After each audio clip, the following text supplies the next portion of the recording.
Olá, sejam bem-vindos ao Bicast, o podcast da Biconte Contabilidade Digital. E hoje vamos começar aqui mais um episódio muito legal. Para quem não sabe, né, o Bicast é um podcast de negócios. A gente fala sobre tudo aqui, né? Sobre dicas práticas, sobre gestão, sobre liderança, empreendedorismo. E nessa mesa aqui a gente chama os personagens aqui que fazem a diferença, principalmente aqui em Campinas e região, né, Anderson? São nomes conhecidos aqui, né? É isso aí. Eu sou o Elton Orvati, sou o fundador da Biconte, o contador responsável aqui pela Biconte e... Eu sou o Anderson, responsável pelo marketing e mídia aqui da Biconte. E vamos já falar um pouquinho o que é a Biconte, né? Que é a empresa que está por detrás dessa criação desse podcast. O Bicast é um projeto nosso aqui. A Biconte é uma contabilidade 100% digital. Atendemos hoje o Brasil inteiro de forma 100% digital e online, para todos os segmentos. Então, você que é prestador de serviço, um comércio, uma indústria, quer digitalizar o seu negócio, quer parar de perder aquele tempo com papelada, com documentos, e-mails, vem para a Biconte. Você que tem uma startup também. Você que tem uma ideia, uma startup, estamos aqui para poder te auxiliar. E a Biconte é uma empresa, então, 100% situada aqui em Campinas. Somos uma das primeiras que entrou no mercado como uma contabilidade digital aqui em Campinas. Somos pioneiros e hoje atendemos ao Brasil inteiro. Exato. É isso aí. E o convidado de hoje, a gente conheceu de uma forma bem legal, né, foi cara? Muito bacana, hein? Acho que dá pra dizer que foi amor à primeira vista, né? Cara, e aquele negócio, né? O cara é muito fera, né? A gente viu uma palestra. A hora que a gente começou a ver a palestra dele, olhamos um pro outro, falando assim, cara, a gente precisa chamar ele. A gente precisa chamar ele. Bom, eu trouxe até uma colinha aqui, só pra vocês terem uma noção de como o cara é brabo. Não, e tem que ler 2-3 páginas aí. Não, porque... caderninho inteiro aqui. Bom, ele é formado em análise de sistema, executivo de RH numa multinacional, já atua há mais de 15 anos nessa empresa, né? Já morou na China, Estados Unidos, é empreendedor, tem lançamento de alguns produtos digitais voltados a desenvolvimento humano. Além de pai, marido... Parece o cara, Faustão, e uma coisa que ele falou, né? Adora viagem, natureza. Exato, acho que vai ser um papo bem foda hoje. Muito né? da hora aqui, cara. Senhoras e senhores, com vocês, Marlon Silva. Fala, galera. Boa tarde, obrigado. Obrigado pelo convite. Pô, apresentação dessa aí. Depois vou fazer questão de mostrar pra minha esposa como é que foi feito isso aí, hein? Muito legal, cara. Prazer imenso. Eu tô encantado com o espaço de vocês aqui. Legal. Prazer imenso, imenso mesmo. Adoro esse ambiente de podcast. Sou fã de podcasts. Vim falando pra vocês que eu tinha ouvido do Duca, né? Sim, o último episódio aí. Eu achei sensacional. Então tamo junto, bora lá, contem comigo aqui, que tô aberto às nossas trocas. Cara, sensacional. E eu achei muito legal, né, porque o Marlon, você é executivo, né, de uma grande multinacional aqui na região de Campinas, hoje já tá em vários países do mundo, né? Sim. E você trabalha na área exclusivamente ali de recursos humanos, mas você disse que a sua formação é de analista de sistemas, exato, né? Loucura isso aí, né, como é cara? que foi essa trajetória aí? Como é que você... Primeiro, né, vamos falar um pouquinho da sua origem, né? Você falou que não é daqui de Campinas. Não sou. Legal. Eu sou original de uma cidade chamada São Miguel Arcanjo. Ela fica no interior aqui de São Paulo, na região de Sorocaba, e eu morei lá até meus 17 anos, aí eu vim fazer faculdade aqui em Campinas e acabei ficando por aqui. Então, sou mais campineiro hoje do que são miguelense. Hoje eu resido em Paulínia, mas eu tô na divisa com o Barão Geraldo, então eu dificilmente cito Paulínia porque para mim ainda é Campinas. E eu trabalho hoje na CIT, né, há quase 15 anos. E tem toda uma jornada com a carreira de TI mesmo, né? Eu me formei na área de sistemas, eu fui programador de algumas empresas nacionais e multinacionais que estão aqui, mas eu pude na CIT me desenvolver e realmente me conectar com os meus talentos e me reconhecer como ser humano, né? E lá conseguir, então, galgar um caminho, uma jornada que, pô, me dá prazer pra caramba. Eu costumo dizer que, como análise de sistemas, eu era aquele cara que temia a música do Fantástico. Isso é real, né? A gente ouve isso pra caramba, mas isso é real, cara. Eu tinha essa questão, me perturbava de verdade, cara. Era um problema pra mim isso aí. E hoje, segunda-feira, é massa. Segunda-feira é massa, cara, porque eu faço aquilo que eu curto, eu faço aquilo que eu amo de verdade fazer. Então não tenho problema com isso. Então, durante a minha jornada, né, quando eu cheguei na CIT, eu tinha feito um intercâmbio, tava indo buscar inglês. Essa história é legal, né? Quando eu vim fazer a faculdade de análise de sistemas, né, fazer uma formação em TI, o foco, né, era a IBM. A IBM era a empresa dos sonhos, né? Quase que... Eu não pensava na Microsoft, que eu acho que era um degrau acima, mas a IBM era a empresa dos sonhos. E eu fui fazer entrevista 6 vezes na IBM. E todas eu fui reprovado pelo inglês, cara. E aí eu preciso resolver essa parada. Então, em 2007, eu embarquei no primeiro intercâmbio, no Canadá. Achei aquele animal, falei, cara, eu não quero mais ser analista de sistema, quero viver de intercâmbio, que esse negócio aqui é da hora pra caramba. E me planejei. Em 2008 eu fui fazer um outro intercâmbio na Nova Zelândia, e lá eu fiquei 6 meses estudando. E aí quando eu voltei, né, eu falei, pô, agora eu consigo, acho que, fazer aquela entrevista, né, e passar. Ela nunca aconteceu, mas aconteceu, eu aceitei, e aceitei, eu pude ali, né, esse foi o chamado, né, trabalhar num projeto internacional como desenvolvedor de software. Entrei como um desenvolvedor júnior na empresa, e eu tive essa oportunidade de, no meu caminho, experimentar, ao mesmo tempo que eu estava programando, ter uma relação direta com o cliente. E ali eu comecei a perceber que eu fazia muito melhor essa parte de relacionamento do que a parte de programação. E aí começa a nascer esse interesse pela liderança, né? Mas ali eu nem imaginava que eu ia mudar o caminho.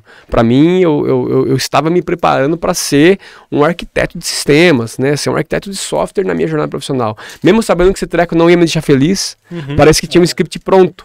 Né, em ter que cumprir realmente essa etapa.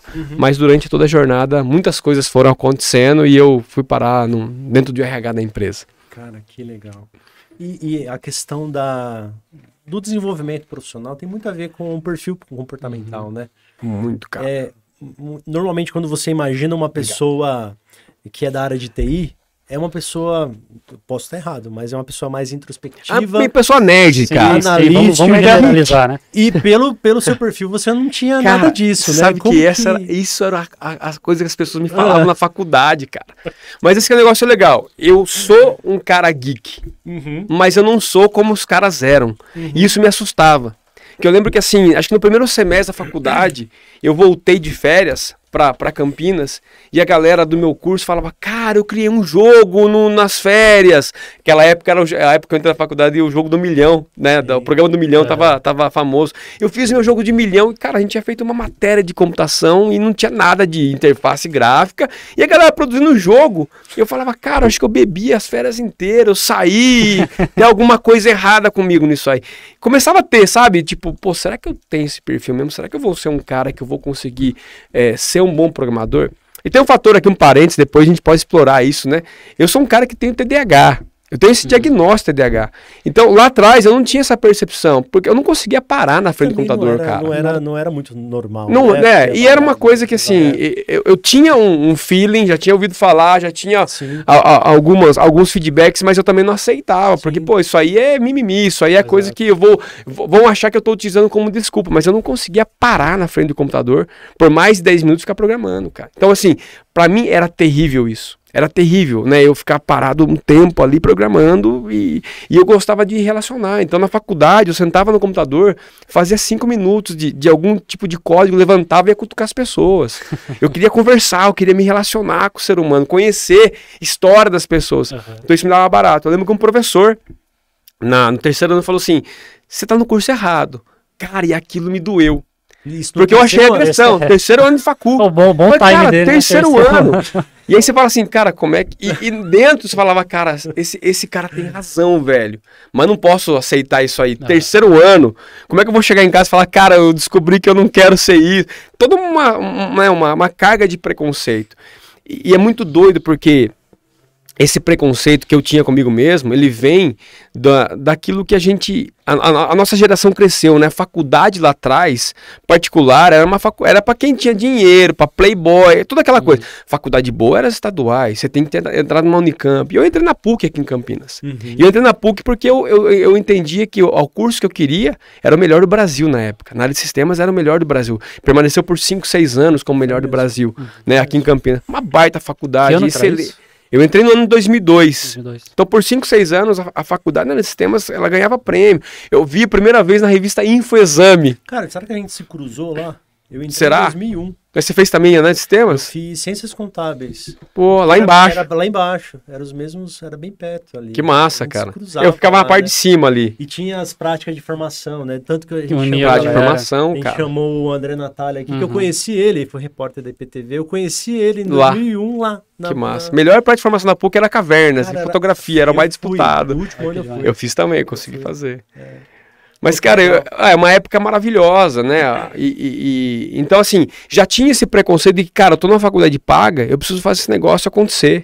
Né? Então, desde o segundo ano, eu já comecei a fazer bico na faculdade para poder quitar, né? E abater na mensalidade, porque eu achava terrível ter que pagar a faculdade, sendo que eu vivia numa sociedade onde as pessoas falavam, cara, você entrou na USP, você entrou na Unicamp, é Federal de São Carlos, e hoje em dia esse negócio é muito diferente, né? Porque, cara, as pessoas ainda estão... Eu faço um curso na internet, eu sou um bom programador. Exato. Né? Mudou muito. Então tinha essa carga desse preconceito comigo mesmo. Então pensar em mudar a atividade profissional ou fazer um outro curso, isso aí jamais era aceitável para mim. Mas aí dentro da CIT, essa realidade mudou totalmente. Né? Eu acho que o fato de ter ido morar fora, isso abre muito a mente. Com certeza. Você começa a ter outras perspectivas e entender que existem outras possibilidades, que o mundo não é só isso aqui que você vive. Eu falo para as pessoas, cara, você tem o prazer de fazer um MBA e fazer um intercâmbio, faz intercâmbio, cara. Você foi morar fora pela empresa, né? Eu fui 2 vezes por conta própria, então primeira vez Canadá, segunda vez Nova Zelândia, aí depois eu voltei entrei na empresa, aí eu tive a oportunidade de ir para a China, que foi por erro, depois eu posso contar melhor essa história, foi uma falta de comunicação que me fez parar na China. E depois eu fui para os Estados Unidos pela empresa, né? Então eu tive essa oportunidade. Mas na China eu morei por 6 meses, nos Estados Unidos eu fiquei 1 mês, mas tive essa oportunidade de vivenciar, né? O que é trabalhar fora do país, né? Tá dentro de um escritório, numa cultura totalmente aversa à tua, né? A cultura da China é bem diferente, né? De trabalho. Eles são aquelas coisas de tipo, trabalho. Total, eles realmente têm um script de vida, e isso foi muito doido. Entrando rapidamente nesse assunto, então assim, eu fui para a China antes de fazer minha transição de carreira, deixar a operação técnica e ir para RH. Eu fui na China, mas eu fui lá e eu fui experimentar pela primeira vez o que era fazer coaching dentro de uma organização. E eu fui fazer a primeira vez isso na China, cara, em inglês para chineses. Olha que doideira. Então só para contextualizar, em 2012, eu comecei a buscar muita capacitação em ser humano. Eu não estudava liderança, eu estudava tudo aquilo que ajudava a pessoa a ser melhor, né? Até conto que meu primeiro curso de liderança foi fazer terapia, para poder me entender. Então isso começa a mudar a minha jornada profissional, porque eu comecei a entender que primeiro era sobre mim, para depois sobre os outros. E esse treco é um negócio que ele quebra paradigma, ele perturba as pessoas numa organização. Como assim, né? Terapia, esse negócio é um negócio obscuro, ainda as pessoas tendem a, não vamos mexer com isso aí não é o local para se lidar, e tem, cara, é você. Então eu fui buscar terapia. É visto como algo meio místico. É místico, né? É abraçar árvore, é um negócio que, cara, e se as pessoas choram, o que a gente faz? Tem esse medo ainda, né? Isso tá ligado, o pessoal tá ligado 100% ao profissional, porque às vezes a galera fala, não, entrou aqui na empresa, é profissional, mas como que você vai esquecer um problema que você tá lá? Essa é a frase então, por isso que é legal comum numa empresa que preserva o comando e controle ainda, né? Que, né, vamos separar as coisas, aqui eu trato você. Cara, ser humano é uma coisa sistêmica, cara, não tem como você separar as emoções do ser humano. Então, só para concluir esse pedaço, fui me aperfeiçoando, fazendo uma série de cursos, e lá em 2012, 13, foi o momento que o coaching deu um baita de um up no Brasil aqui, né? E essa é uma habilidade que eu defendo com os dentes, porque eu acho que essa é uma habilidade que faz toda a diferença dentro do contexto corporativo. Né? Existe toda uma deturbação do que é coaching, mas dentro da empresa, ela é uma habilidade de liderança essencial. E eu comecei a estudar muito, praticar muito isso, fazer isso com os meus times, e comecei a ter resultado. A equipe começava a performar mais. Eu comecei a acelerar minha carreira aplicando em mim. E quando eu fui para a China, por um erro de comunicação, porque eu queria ir para os Estados Unidos, mas eu falei para o meu líder na época que eu queria uma oportunidade fora do Brasil, mas na minha cabeça estava, cara, eu pedi Estados Unidos, porque todos meus amigos estavam indo para lá. Quando ele voltou, eu falei, cara, consegui. Eu falei, que massa, eu já estava, já pensando no sonho americano, né? Vamos viver um negócio louco lá. Eu quero, a China. E o cara, China, velho. Nem nos meus maiores sonhos ou pesadelos eu pensava em um dia ir para a China. Tinha outros lugares no mundo que eu queria conhecer. China. Mas a China foi o lugar e o movimento essencial para minha carreira. Cara, que legal. Essencial, cara. Porque sei para um contexto. E lá eu falei, então eu vou, mas eu vou fazer coaching com a galera. Eu falei isso para ele. Ele falou, cara, eu não sei o que é isso, mas resolve a parada lá que tá tendo um monte de problema. Então eu fui para liderar líderes lá. Eu fui para ajudar pessoas a destravar o potencial delas, cara.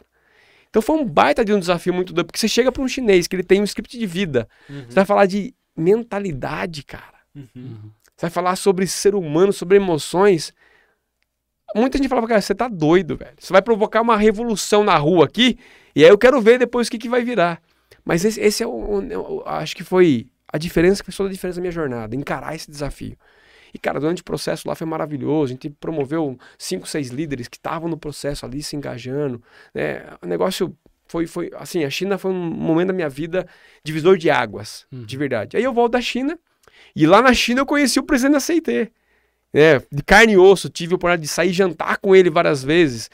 O vice-presidente de RH estava lá também. E aí eu lembro na época a gente estava começando a vivenciar muito a filosofia Lean, e no Lean tem a palavrinha Gemba, né? Que Gemba é ir aonde as coisas acontecem. Então o César, né, o presidente com o VP, foram nas operações ali, ver como é que estava sendo e fazendo perguntas para as pessoas. E uma das perguntas foi, cara, o que tá massa aqui? Conta pra gente.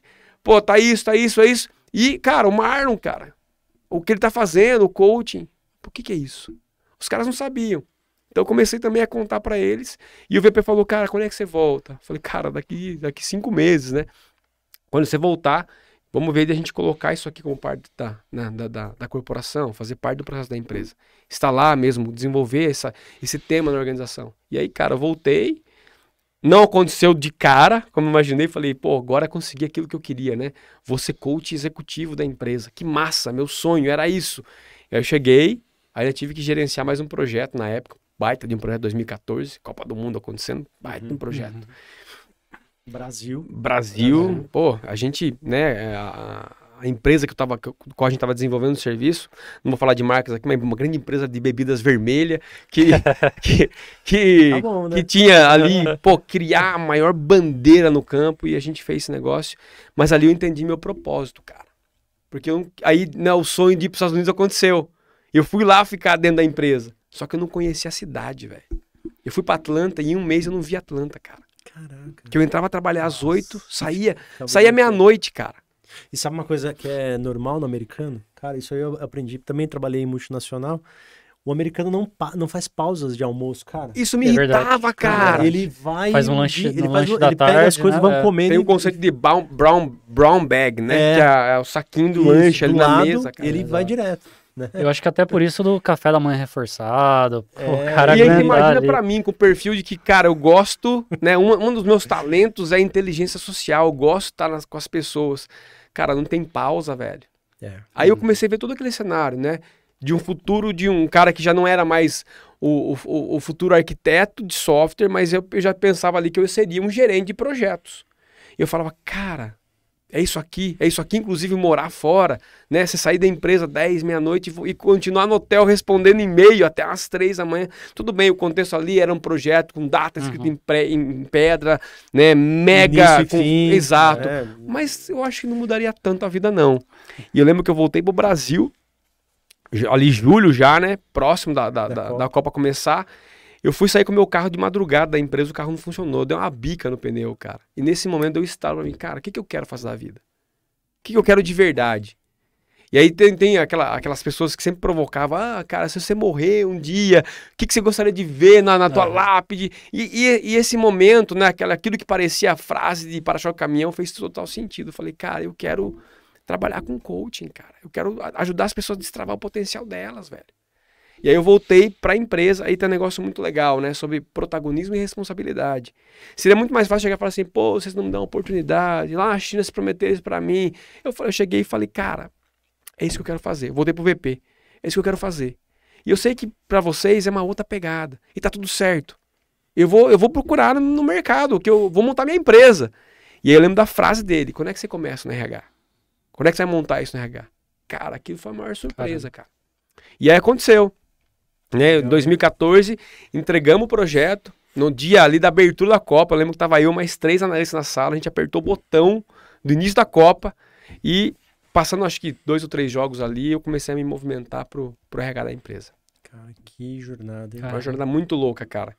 E lá eu começo então esse movimento de viver uma vida nova, conseguindo de verdade exercer aquilo que eu era bom, cara. Isso, ó, eu não sei se acho que pelo olhar de vocês fazem isso, né? Mas tem muita gente que eu conheço e sei que não sabe o que é isso. E que acha que isso não existe, inclusive. Viver a essência. E sabe uma coisa que me conectou muito a você naquela sua palestra, né, no evento, Marlon? Porque, cara, eu me vi a minha história. Ó, que massa. Porque você comentando também um pouco da sua trajetória, eu conectei com a minha, sabe? Também passei quase 20 anos como executivo financeiro, multinacional. E aí eu sofro um acidente, né? Sofro um acidente jogando bola, brincando, rompo o ligamento, vou pro hospital e, cara, minha cabeça era assim, não vejo a hora de voltar para o meu trabalho, porque eu tenho fechamento, trabalhava numa grande indústria aqui. E o diretor, o presidente da empresa me ligando, né? Eu, não, eu vou operar, mas mesmo com as muletas eu vou e volto pro trabalho. Cara, naquele dia no hospital, a menina me deu um monte de papel para assinar. Eu tô lá assinando os papéis. Aí eu falei, pô, mas já assinei um monte de coisa lá no plano de saúde. O que é isso aqui? Isso aqui é um termo de responsabilidade. É que o senhor está ciente que é uma cirurgia, o senhor vai ficar acho que 10, 12 horas de cirurgia, vai reconstruir o joelho e tal. É um termo que o senhor sabe que pode ocorrer qualquer imprevisto na cirurgia. E o senhor pode vir a óbito, e se o senhor aceita ou não doação de órgãos. Cara, aquilo me deixou... Que notícia maravilhosa. Cara, mas ali foi a virada de página da minha vida. Eu falei, caramba, hoje posso acabar. Não falei tchau pro meu pai. Não falei tchau pra minha mãe. Não falei tchau pro meu filho, né? Do meu primeiro casamento. E... cara, o que eu tô fazendo aqui? O que eu tô construindo? E naquele período ali ali que foi muito bacana, a hora que você tava dando a sua palestra, cara, passou um filme na minha cabeça. E aí que eu comecei... massa, cara. Fico grato de ouvir isso. Porque, não, e foi, cara, e eu acho que você faz isso com muita maestria. Quando eu saí dali, eu falei, cara, eu preciso aprender alguma coisa para me conhecer. Porque se eu não souber quem eu sou, como é que eu vou executar alguma coisa aqui? Parece que eu tô trabalhando no automático, parece um robô, sabe? Sim. Ainda mais a minha área, cara, fechamento, não sei o que, trabalho, reporte, não sei o que, fechamento, cara, e era aquele looping sem fim, né? Que eu ficava triste no domingo. E aí eu falei, poxa, eu vou procurar alguma coisa para me autoconhecer. Cara, o primeiro termo que chegou no Google para mim foi coaching.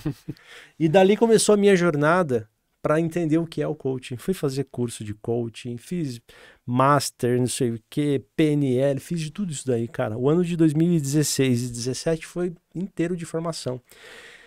E, cara, foi uma virada de chave na minha vida. Por quê? Porque eu achava que eu ia ser o diretor financeiro, o executivo, ia trabalhar sempre nessa área. E naquele momento eu desliguei, cara. Falei, não, eu preciso me conhecer primeiro. Que massa. Né? Então eu utilizei do coaching para aplicar em mim.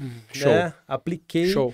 busquei o meu propósito e ali foi a virada de chave. Aí foi que eu me desliguei, né, da multinacional, abrimos a Biconte e começamos aí a empreender, trazendo toda aquela tecnologia, propósito, né? Então hoje eu consigo saber, eu sou prova que o coaching fez diferença na minha vida, me ajudou a sair de uma depressão, de um processo bem doloroso. E, cara, eu acho que você conseguiu fazer isso lá dentro de uma multinacional, que é algo praticamente impossível, cara, né? Você sabe que engessado, né? Exato. E de TI, né? E TI. Esse acho que é um negócio... Eu acho que assim, eu consegui fazer o melhor casamento da minha jornada profissional. Por ter um background de TI, isso me ajudou muito, né? E transformar a indústria de TI é um negócio legal, porque você consegue conectar esse mundo mais subjetivo com o mundo da racionalidade, né? Perfeito. Do pragmatismo, das equações, né? Eu falo que para ensinar as pessoas em TI, você tem que trazer uma fórmula. Tem fórmula, tem 3 coisas. Fórmula, tem que ter um artigo da McKinsey, que ela fala, cara, apareceu na McKinsey, na Harvard, cara. E você tem que ter uma porcentagem muito, 45% das pessoas. Aí os caras falam, deixa eu te ouvir mais, cara. Indicador. Isso aí é padrão, você começa a observar isso. Eu falei até pros VPs, e falam, cara, você tá revelando nosso segredo? Mas é isso, cara. Empresa de TI, a forma de pensar, querendo ou não, as grandes cabeças aí, na maioria das pessoas, veem tecnologia. E são pessoas que têm uma tendência mais introspectiva, a mais racionalização. Então você precisa aprender o quê?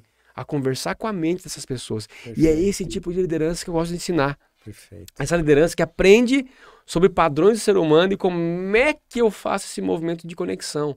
Cara, as pessoas ainda tendem a buscar, né, liderança, e eu ouço muito isso. Cara, estamos com problema de liderança aqui. Pode dar um curso de feedback? É isso, cara. E liderança não é isso. Remediar. Remediar. É 2, 3 semanas, 1 mês, o problema volta. Ele retorna. Sabe por quê? Porque a gente não ensina as nossas pessoas a pensarem em problemas. Tem para mim uma teoria que é... uma tese, né? Um mantra, sei lá. Se você criou o problema, você resolve o problema, cara. Eu tenho que ser aqui o teu guia, o teu facilitador, o cara que te ajuda a orquestrar. A minha conexão contigo vai ser na tua mente. Você tem o quê? Você tem estratégias aí dentro, você tem crenças, você tem valores, você tem emoções. Eu vou te ajudar a olhar para isso e juntar ou a ressignificar algumas coisas. Esse é o papel do líder. Perfeito. Agora, as pessoas pensam que liderança é gestão. Essa é a mistura maluca que existe no mundo corporativo ainda. Liderança é gestão. Então, você abre uma agenda para falar de liderança, cara, em 10 segundos você está falando de processo. Não, porque o líder tem que saber fazer um forecast. Cara, isso é gestão. Liderança é sobre pessoas. Liderança é sobre ser humano. Eu tenho uma mentora que ela fala para mim o seguinte: Marlon, abrir a agenda de liderança é para falar sobre talentos. Legal. É isso, cara. Legal. Forecast, budget, férias. Processo. Cara, tem alocação. Isso aí é processo. E por que dá errado a gestão? Porque as pessoas não seguem processo, velho. Elas querem fazer o jeitinho. Esse é o nosso, essa é a nossa cultura, né? Tem sempre um jeitinho, mas eu não sigo aquilo. E é muito interessante, porque, como eu falei para você, estava falando aqui em off para vocês, por mais que você dê um passo a passo, as pessoas querem mais script ainda, porque elas querem encurtar a jornada. Elas não querem pagar o preço do desenvolvimento, do pensar fora da caixa, do poder realmente me conectar com a emoção do ser humano. Então eu fico procurando por atalho. Então muitas vezes a gente fala lá, né, que as pessoas que não conseguem realizar alguma coisa, está faltando vitamina B. O que é vitamina B? É o básico do básico do básico, cara. Isso que eu ia falar, mas na verdade tem aquela questão também de olhar muito pra fora, né? E toda vez querer achar um culpado.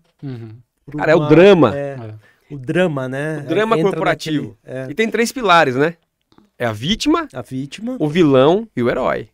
Isso aí faz parte da... E cara, você a cada hora muda de máscara, né? Cada hora. E o problema das lideranças hoje em dia, ou dos gestores, é que eles querem ser heróis, cara.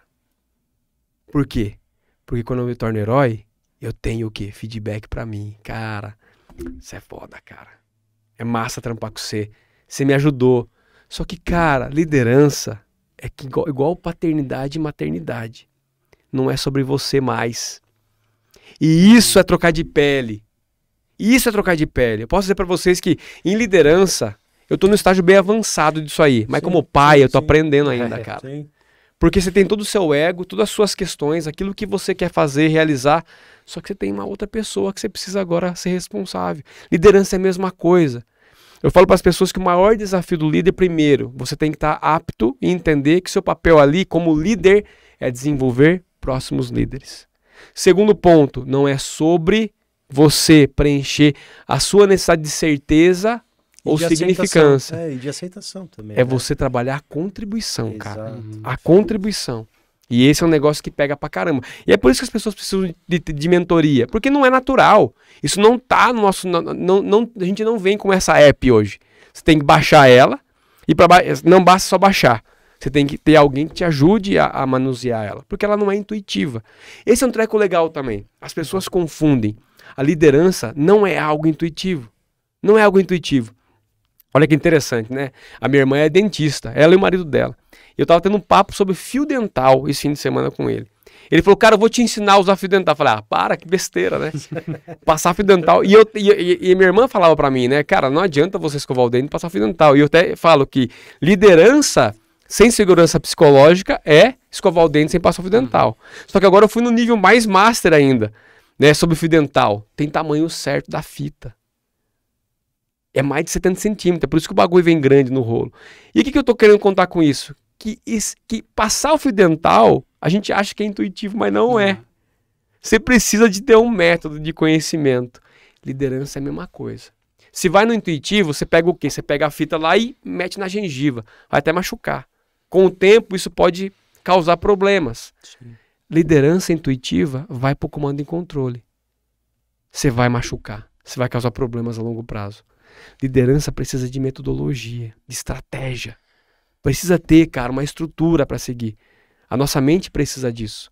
Até que você fique num nível mais ninja, você consegue já ter isso aí facilmente. Mas antes você precisa dessa guiança, cara. É igual as pessoas falam, né? O psicólogo tem que ter psicólogo, o líder tem que ter mentor, cara. Se você tá no papel de liderança numa empresa, cadê o teu mentor? Dentro ou fora, você tem que ter um mentor, alguém que te guie de verdade. Eu diria mais, devia ter até uma terapia aí, porque é necessário, o ser humano é necessário. Então esse é muito massa, isso é um negócio importante. Você falou que o papel do líder é desenvolver novos líderes, né? Mas eu acho que nem todo mundo, às vezes, nasceu para aquilo, né?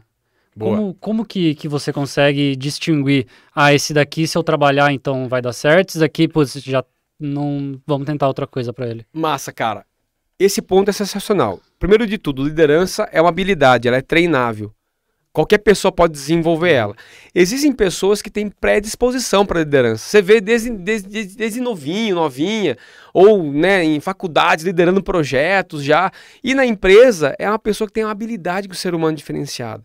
Então tem pessoas que têm a predisposição, mas precisa de treino. Precisa de treino. E tem pessoas assim como eu que não tinha essa predisposição.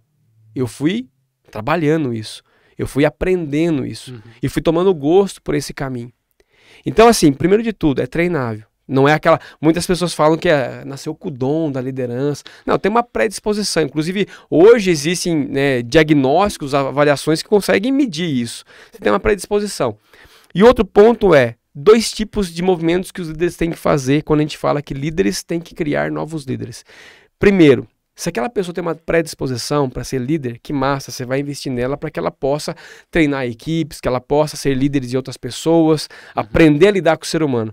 Mas tem aquelas que não, cara, que não curtem, que o negócio da pessoa é lidar com o computador mesmo, eu me dou bem aqui, apesar de que a gente tá em comunicação com pessoa todo o tempo, mas tem as pessoas que não curtem essa parada. O ponto é a tua carreira. Liderança, quando eu não tenho um time, tem a ver com protagonismo. Se não existe protagonismo, existe uma outra coisa, o vitimismo. E aí ferrou. Esse é um dos maus das organizações hoje. O excesso de vitimismo das pessoas. Por quê? Porque elas não estão ali nem olhando para a própria carreira, cara. Mas meu líder não falou comigo hoje. Mas não deu feedback. Tá, e quando que você foi atrás? Mas eu tenho que ir. Cara, o mundo de RH ouve muito isso aí. Ainda acontece. Então quando eu falo, né, que o papel do líder é desenvolver outros líderes, ou é na habilidade, para que eu possa tomar conta da minha própria carreira, ou eu posso tomar conta de equipes, de times também. Então não tem como escapar dessa habilidade. Entendi. Faz toda a diferença. Porque a carreira é você empreender dentro de um CNPJ que não é seu. Exato, cara. E esse é um mindset diferenciado também. Eu comecei fazendo o quê? Sendo um intraempreendedor na empresa. Exato. Criando uma área do zero que não existia lá dentro. Sensacional. Exato. E como é que eu fiz isso? Aplicando esse conceito em mim. É minha responsabilidade. Cara, eu lembro até hoje, eu bati na porta do VP e disse assim, porque eu fiz... O primeiro curso online da empresa eu criei. E eu criei um curso para ensinar líderes a utilizarem ferramentas de coaching na empresa. Porque a gente era carente de ferramental de liderança. Eu falei, cara, essas ferramentas vão ajudar. Aproximação das pessoas. Então eu trouxe, criei lá 10 aulas online, gravei meu celular. Depois das 6 eu gravava até meia-noite e eu não sabia nada sobre recortar, editar. Então, se eu fazia errado, eu gravava tudo de novo. Então tinha vídeo que eu gravei 6, 7 vezes, cara. Mas montei um curso. E aí comecei a ver, legal, o frontline da empresa fazia, né? Até gestores chegavam. Depois não tinha mais ninguém. Aí eu cheguei no VP lá e falei, cara, os VPs não fazem, os diretores não fazem, né? E, cara, é uma coisa que você tem que aprender. Nunca cutuque um VP, um diretor, sem você trazer um argumento bom, né? E aí eu cheguei lá e esse cara é sensacional, ele me disse assim, legal, bacana, por que eles não estão fazendo? Você já se perguntou? Será que o curso atrai a mentalidade deles ou não? Cara, aquele momento eu falei, cara, que idiota que eu sou. eu tô indo jogar uma responsa, talvez, de um conteúdo que não foi atrativo, que eu não criei uma conexão com essa camada, pro cara, você tem que fazer algo. Cara, qual que é a tua responsa nisso? E aí, pra mim, caiu a ficha, porque naquela época eu não liderava ninguém, eu tava montando o curso, pensando em criar uma área, eu time por muito tempo. Então eu não liderava ninguém, mas eu tive que aprender a liderar as minhas coisas. E sabe uma coisa que é essencial? Liderar a tua comunicação, velho. Para não fazer movimentos como esse, para não fazer movimentos de pedir para ir para um lugar e parar na China. Se você não tem liderança no teu mindset, ferrou. A empresa vai te colocar em diversas posições, você aceita, às vezes até por questões financeiras, mas você vai estar infeliz. Você vai estar puto dizendo, mas ninguém nunca me ouve. Quando eu peço, cadê o teu protagonismo? E protagonismo tem a ver com eu desenvolver essa habilidade de liderança em mim, cara. Sensacional. Muito bom, hein? Sensacional. E aí entra, acho que casa um pouquinho até com o papo que a gente teve aqui com o Eduardo Bambrila, né? Tava pensando nisso agora. Ele é apresentador aqui da IPTV e ele diz, né, do poder da comunicação certeira, né? Se você não souber se comunicar corretamente, pode ser que a sua informação chegue de forma distorcida, né? É uma habilidade. O Marlon, como que foi para você? Pode ser algo até muito pessoal, né? De você trazer, você descobriu uma metodologia, cara, para mim é um divisor de águas. Quando fala das técnicas lá, o SMART, né? Cara, tudo isso aí é os livros desse tamanho. Eu fiz Sociedade Latino-Americana de Coaching, Sullivan, França. Cara, os livros do Sullivan eram tudo assim, ó. Cara, e aquelas práticas, era loucura. E era ferramenta. Depois eu fui fazer um outro que chamava IBC. José Roberto Marques. Cara, aí era tudo místico, deitava no triângulo, cara, uns negócios muito loucos. Você sabe do que eu tô falando. Então, cara, é um divisor de águas, são várias técnicas e ferramentas, milenares até, se eu não me engano, né? Você lê a Bíblia, você vê Jesus aplicando coaching com os discípulos. Cara. Sério? É sensacional. Você lê a Bíblia, você vê Jesus aplicando o que eles querem, o que eles falam, quem eu sou, sabe? Tipo, ele tira a resposta dos discípulos. E é uma ferramenta incrível. Eu acho que é apaixonante até, né? Só que você vem de uma construção de uma carreira. Como que foi abrir mão de, poxa, não estou mais como um analista de sistemas e agora eu sei que essa metodologia talvez muito, muito desenvolvida, talvez em outros cursos até, psicologia, né? Eu vou tornar ela como a minha matriz principal da minha carreira. Como que foi fazer essa migração para você? Te ouvindo falar, eu consigo me ver no dia, cara. Eu consigo lembrar do dia disso aí. Sabe por quê, Marlon? Assim, cara, eu sou um contador. Eu sou um cara analítico. Sou um cara estrategista. Sou um cara que vou para ação, mas eu retorno e analiso estratégico. E em algum momento eu falei, pô, vou virar coaching, vou fazer coaching. E a gente é até treinado a fazer isso, né? Os pro bônus. Mas eu vi que não era minha praia, cara. Tentei, não consegui, falei, não é minha praia. Eu tenho que usar essa metodologia para o meu dia a dia, com os meus clientes, com os meus, meus colaboradores. Então eu vi que aquilo era uma abordagem interna para mim, para eu desenvolver. Já no seu caso foi diferente. Né? Como que foi isso? E é até legal, porque assim, dentro do contexto que eu vivi de formação de coaching, a maioria saía para empreender e ter sua própria empresa de coaching e tudo mais. Sim. E eu sempre tive na cabeça que eu queria fazer isso dentro do mundo corporativo. Legal. E todo mundo falava, cara, você é doente, você é louco, porque não existia referência. Não tinha. Né? Os coaches executivos era coisa de história de livro, tipo, pô, o Michael Dell tem coach, né? O cara do Google, Bill Gates tem um coach, né? E esses caras contratam um coach executivo ali. Pô, é difícil demais chegar lá. E, cara, eu criei uma área interna só de coaching. Antes de virar uma área de liderança, que é hoje, era uma área 100% de coaching, cara. Eu hoje até penso em falar, né? Porque as pessoas falam, lá vai, mas foi diferente a história.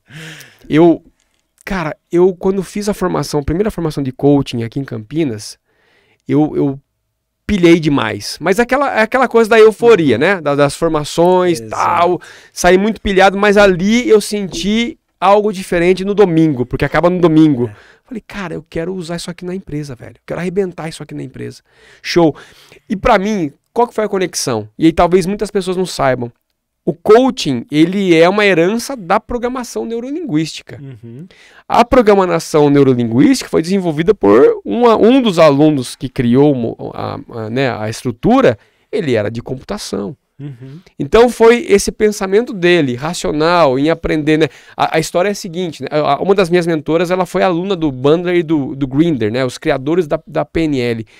E ela diz que ele conta, inclusive, que ele estava sentado, o Bandler sentado, ele era um cara que ele trabalhava ali, fazia bico, né? Gravando sessões de treinamento de psiquiatras, psicólogos. Fritz Perls era um deles lá. Milton Erickson. Erickson também. E eles sentavam lá e ele ficava o quê? Ele tinha uma capacidade do quê? De fazer coisas e ouvir. Então ele conseguia essa habilidade aí.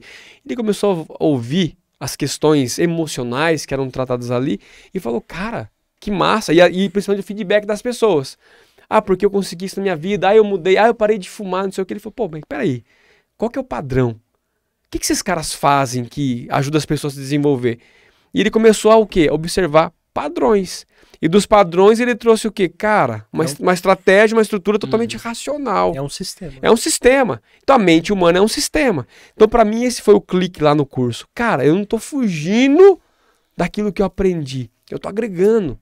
De um lado do ser humano que ele é muito mais pragmático do que simplesmente, né, eu fazer um curso de neurociência, que é muito mais filosófico, né, ou fazer um curso de gestão de RH. Não, é um negócio ali prático.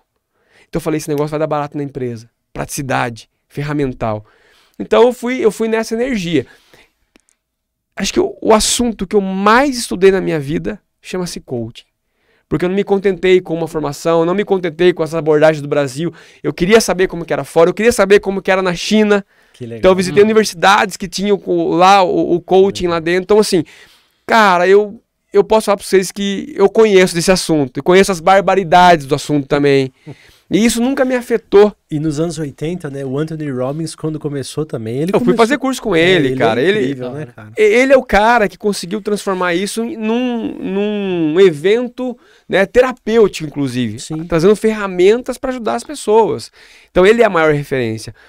Mas o coach, na verdade, nasce de um treinador de tênis. O jogo interno. O jogo interno do tênis. Ele nasce disso aí, né? Quando o cara, ele observa os seus jogadores e fala, cara, esses caras têm todas as técnicas, velho. Por que esses caras não ganham? Emoção. Emocional. Ele começa a entender, então, que ele tinha que trabalhar a mentalidade das pessoas. E aí que nasce toda a abordagem. E é muito massa que hoje, eu falo isso em todos os cantos da empresa, falo na minha formação, que tem um mantra. O problema não é o problema. O problema é o que está por trás dos problemas. O que está por trás de um problema é as emoções do ser humano. É isso que os líderes deveriam aprender. E pouquíssimas pessoas fazem. E é isso que eu me dedico a fazer nos meus produtos digitais, a ensinar isso. Existem 4 grandes problemas que aparecem nas empresas relacionados a seres humanos. Isso aí foi aprendendo a observar padrões. Então, em 14 anos de empresa e 9 anos de RH, cara, toda vez que tem uma queixa, um problema, uma dificuldade, uma barreira, elas estão dentro de 4 grandes temas. O primeiro, a comunicação. Comunicação, cara. Eu vou arriscar dizer aqui, executivos, agora vocês vão gostar, 85% das pessoas trazem problemas de comunicação, cara. É isso. É a comunicação, é o jeito que eu falo, você compreende de um outro jeito, aí você fala, cara, que desgraçado, velho. Eu sou cliente dele, como assim? Exato, cara. Esse, inclusive, é um tema, um ponto que me despertou para esse caminho.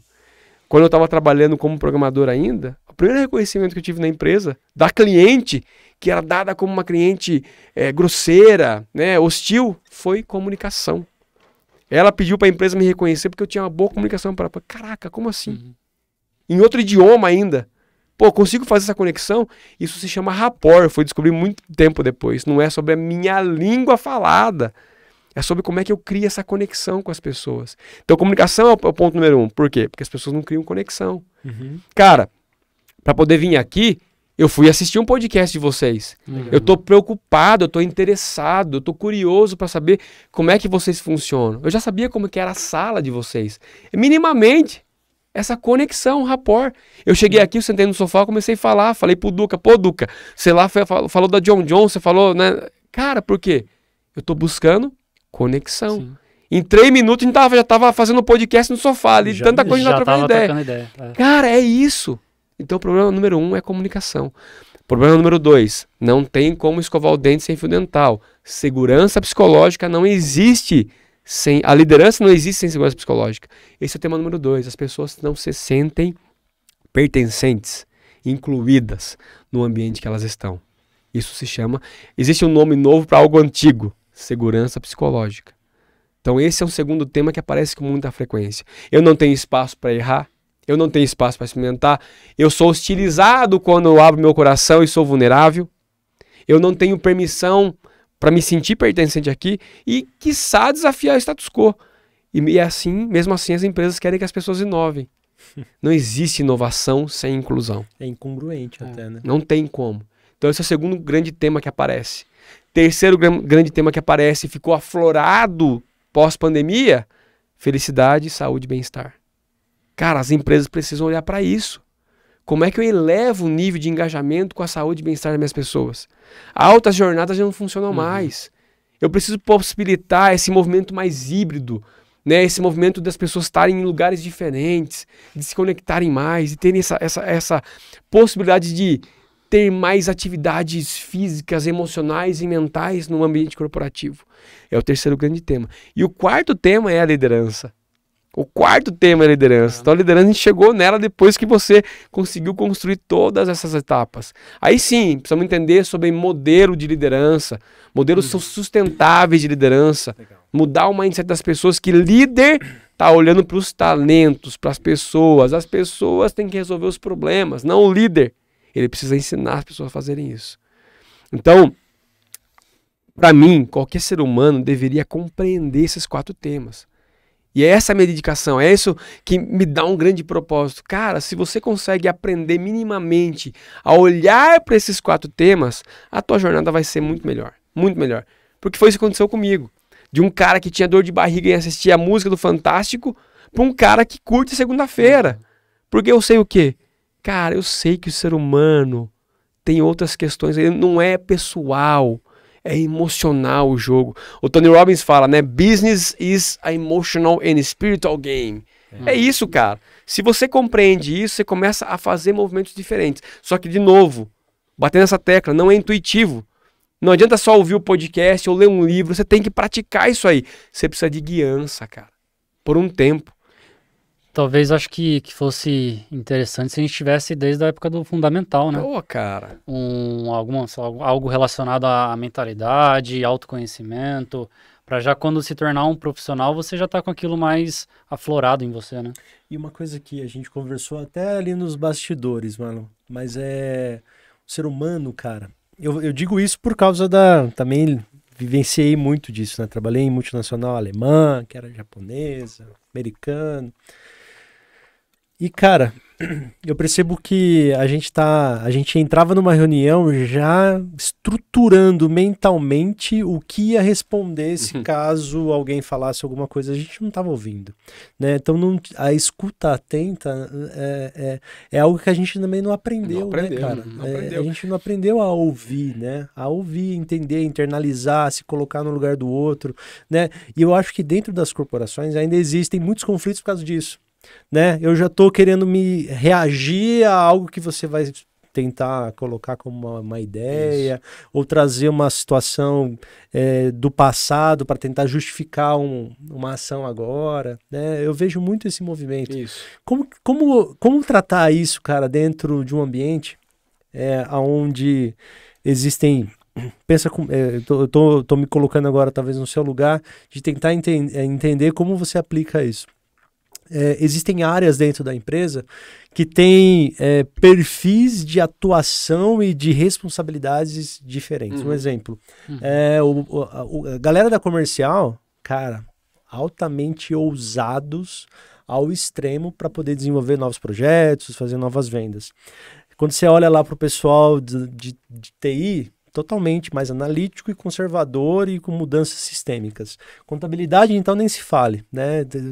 Tudo dentro da lei, certinho, não pode ter uma vírgula fora, 1 centavo é a diferença. Como lidar com perfis de pessoas e líderes com perfis comportamentais tão diferentes e fazer tudo isso dar certo no final? Cara, eu posso estar falando besteira aqui, mas eu tô tentando achar uma fórmula, porque não existe uma única fórmula, né? Exato. E eu não sei se eu tenho uma fórmula, mas eu tenho um modelo de pensar. E meu modelo de pensar é o seguinte: quando a gente olha para essas características, ou olha para os departamentos, né, segmentados, né, ali é o pessoal da contabilidade, ali é o pessoal do financeiro, você já fala, cara, é difícil, porque tem esse perfil, esse estereótipo. Só que quando você remove isso e fala, cara, ali tem ser humano... E pessoas. É diferente. Todo mundo tem emoções, todo mundo tem algumas emoções universais, e é desse pressuposto que eu parto. Legal. Quando eu fui para a China, a primeira atividade que eu tive que fazer foi mediar, ou resolver o conflito entre China e Japão, porque nosso delivery era na China, nosso escritório de gestão era no Japão. Duas culturas com históricos de conflito. E aí o que você vai falar? Cara, o que está acontecendo? E aí foi aí que eu entendi. Porque se eu fosse para a linha de, cara, mas o delivery precisa disso aqui. Não, mas a gestão está cobrando isso. E eu tinha gestor ali que era indiano, eu tinha analista que era da Rússia. Então não era só um conflito de duas culturas, mas uma torre de Babel. Então o que você tem que fazer? Você tem que encontrar algo em comum nas pessoas. E nesse caso, o que é? Legal. Valores. Legal. Vocês podem... Porque o que faz as pessoas entrarem em conflito? A diferença entre valores. É isso. Em qualquer situação. Você pegar uma guerra, você pegar uma questão de amiguinhos na escola dos seus filhos, é por quê? Porque aquilo que eu tô falando, o outro tá falando outra coisa, e tem valores por trás. E pode ser que os valores são até os mesmos, mas em graus diferentes. Com critérios diferentes. Com critérios diferentes. Exato. Né? Ou tá numa sequência diferente. Exato, em hierarquia diferente. Ele tá lá embaixo, o meu tá aqui em cima. E aí, o que eu encontrei em comum? Os valores da empresa. Então, tudo bem. Eu não vou entrar aqui num ponto de discutir se a China é melhor que o Japão ou vice-versa. O ponto aqui é, nós estamos respeitando e estamos seguindo os valores da empresa, porque todos estamos abaixo desses valores. Show. Aí a gente começou a mudar a conversa. Legal. Porque senão, cara, eu vou entrar numa questão de a China falar, cara, eu não vou obedecer mais Japão, porque esses caras mandaram na gente a vida inteira.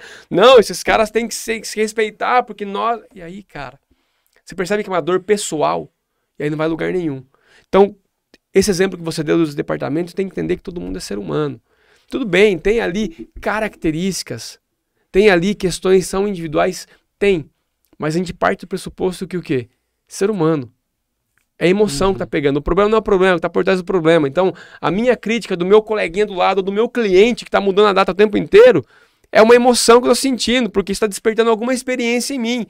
Talvez uma experiência de que, cara, a última vez que eu atrasei, eu fui mandado embora. Ou tomei um baita de feedback na frente de todo mundo e foi ruim. Não quero passar por isso de novo. O que eu faço? Eu trago a minha armadura à tona e começo a conflitar.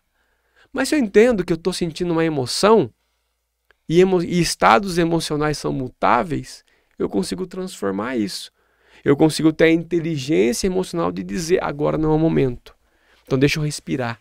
Né, o pessoal, a gente fala de como é que a gente muda o estado emocional. A primeira coisa é mudar a fisiologia. Então aquela coisa de levanta, toma água, vai andar, isso funciona de verdade. Só que a gente tá tão dentro do problema e às vezes com uma intenção positiva de querer resolver, que você não quer soltar aquilo ali. Então eu olho para ser humano. E aí com o ser humano eu consigo lidar através dos padrões que eu conheço deles. Show. E para mim vai estar sempre dentro dessas 4 caixinhas. Show. Que tá alguma questão que tem que ser resolvida. E cara, você falou uma coisa bem bacana agora. Durante muitos anos, né? Acho que toda a nossa história, a gente foi muito avaliado pela inteligência cognitiva, né? Você era cobrado em repetir aquilo que a professora assinava, colocava na lousa. A gente foi muito testado nisso, né? Em nenhum momento a gente teve essa habilidade ou esse treinamento do que é ter inteligência emocional. O que é inteligência emocional, Marlon? Cara, olha que massa. Deixa eu só voltar um ponto importante, até para fazer uma ponte com isso aí. Você falou, né? Você citou pessoas com comportamentos diferentes, com características comportamentais diferentes. Sim. Eu nunca usei, por exemplo, na empresa, para trabalho meu, o famoso DISC, um assessment comportamental. Porque, para mim, existem outras coisas que são talentos que vêm primeiro que isso. Porque por mais que eu saiba o teu comportamento, isso vai fazer com que eu fique o quê? Drivado, orientado a isso. Então quer dizer que ele tem um perfil mais, né, de ação, ou dominador, ou aí, opa, tá beleza, é dominador, tem que ficar quieto, porque se não ficar quieto vai... Não, eu quero saber os teus talentos, cara. Se você é dominador ou não, tá tudo bem, mas tem talentos por trás disso. E quais são os seus talentos, cara? Isso pra mim é muito massa. E aí, agora fazendo uma ponte com a tua pergunta, para mim a inteligência emocional, ela se resume numa palavra, autoconhecimento. Começa por aí. Por quê? Para ser inteligente emocionalmente, ou seja, eu conseguir identificar um evento que vem até mim, porque todo evento, toda fala, todo comportamento do externo que chega até mim é um evento, cara. E isso é neutro por natureza. Só que eu, com a minha biologia, com a minha química, com a minha experiência de vida, eu começo a colocar o quê? Todo tempero nisso aí, né? Então eu vejo você e falo, cara, esse cara tá de barba, camisa, esse cara tá parecendo um boss, vai dar... Eu começo a criar. E aí a falta de inteligência emocional faz com que eu faça o quê? Eu jogo esse jogo. Então eu vou entrar na defensividade, ou na fuga, ou na luta com você. A inteligência emocional é quando eu conheço e sei que isso não é meu, é do outro. Cabe a eu interpretar de uma nova forma, porque eu não estou vendo uma cena do passado, eu estou vendo uma cena agora do presente. Não está, essa pessoa não está falando comigo em 1997, está falando hoje. Perfeito. Então, deixa eu entender o que ele está falando hoje. Então, a inteligência emocional, cara, primeiro de tudo, eu preciso me conhecer. E a partir desse meu conhecimento, meu autoconhecimento, eu passo a lidar com as minhas emoções de um jeito inteligente. Sensacional. Né? Eu tive um treinador que chama Blair Singer, ele fala quando a inteligência, quando o seu emocional sobe demais, a inteligência desce. E aí eu fico sujeito ao quê? A simplesmente agir de um jeito automático. E o automático leva a o quê? A utilização da nossa mente reptiliana, que é o quê? Sobrevivência. E para sobreviver eu preciso fazer o quê? Atacar e defender. É por isso que a gente peca demais com a inteligência emocional, porque a gente desconhece esse movimento, cara. Então existem estratégias, vou falar aqui, as fórmulas, para você poder ter mais consciência disso, estar mais presente com isso e lidar com essas pessoas de outro jeito. Com os clientes, né? O cliente é o famoso vilão dentro do mundo corporativo. Acho que na maioria dos casos é como a gente reage aos problemas, né? E não o que o problema é real. Assim. Exato. Tem um livro que eu gosto muito, eu acho que vários vídeos eu já dei esse exemplo. Cara, aquilo lá, ali matou o livro pra mim, né? Acho que eu terminei o livro ali naquela analogia. Construir um edifício, eu esqueci o nome do livro, cara. Qual é o seu problema? Alguma coisa assim. Construir um edifício e não proporcionaram a quantidade correta ali de pessoas para o elevador. Então o elevador era pequeno, e a torre era muito alta, então demorava muito tempo para subir e descer. E as pessoas ficavam muito tempo aguardando. Né? E aí começou um burburinho ali, todo mundo reclamar, não, porque esse elevador tem que trocar, ele é ruim. E aí não tinha como mais mudar o projeto, porque toda a estrutura do elevador já não tinha, cara. Ia ter que refazer quase praticamente todo o prédio. E aí, né, uma das formas de você até citou, é a questão da ressignificação e a inteligência emocional de entender o que está acontecendo, né? Aí não sei se foi o síndico, alguém lá, falou, pera, vamos tentar mudar a experiência dessas pessoas, em vez de elas ficarem reclamando.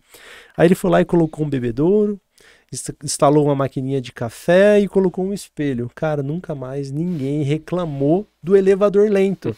Porque enquanto você esperava o elevador, você se olhava no espelho, colocou um som ambiente. Ocupava a cabeça. Então ele ressignificou aquilo, né? Eu acho que a inteligência emocional é isso, né? É você navegar nas suas emoções ali, entender o que está acontecendo e tentar trazer para a realidade ações práticas que você consegue fazer agora. Exato. Né? Exato. Agora. Eu aprendi recentemente, eu nunca tinha tido contato antes com o conceito do estoicismo. E aí, né, basicamente, tem três grandes pilares dentro dessa filosofia, que é o que você controla, o que é que você influencia e o que você tem que aceitar. Eu achei animal isso aí, cara. Porque é exatamente isso que a gente tem que perceber. O que você Quais são as coisas que hoje estão no teu controle? É você, cara, é as tuas emoções, é as tuas crenças, os teus valores. E a gente pensa que a gente pode controlar o ser humano. A gente pensa que a gente pode controlar nossos filhos, a gente pensa que pode controlar nossa equipe. Não pode, cara. Não pode. A pandemia mostrou isso. Quem não aprendeu ainda não tem controle. Influência. Você pode influenciar pessoas. Você deve influenciar pessoas.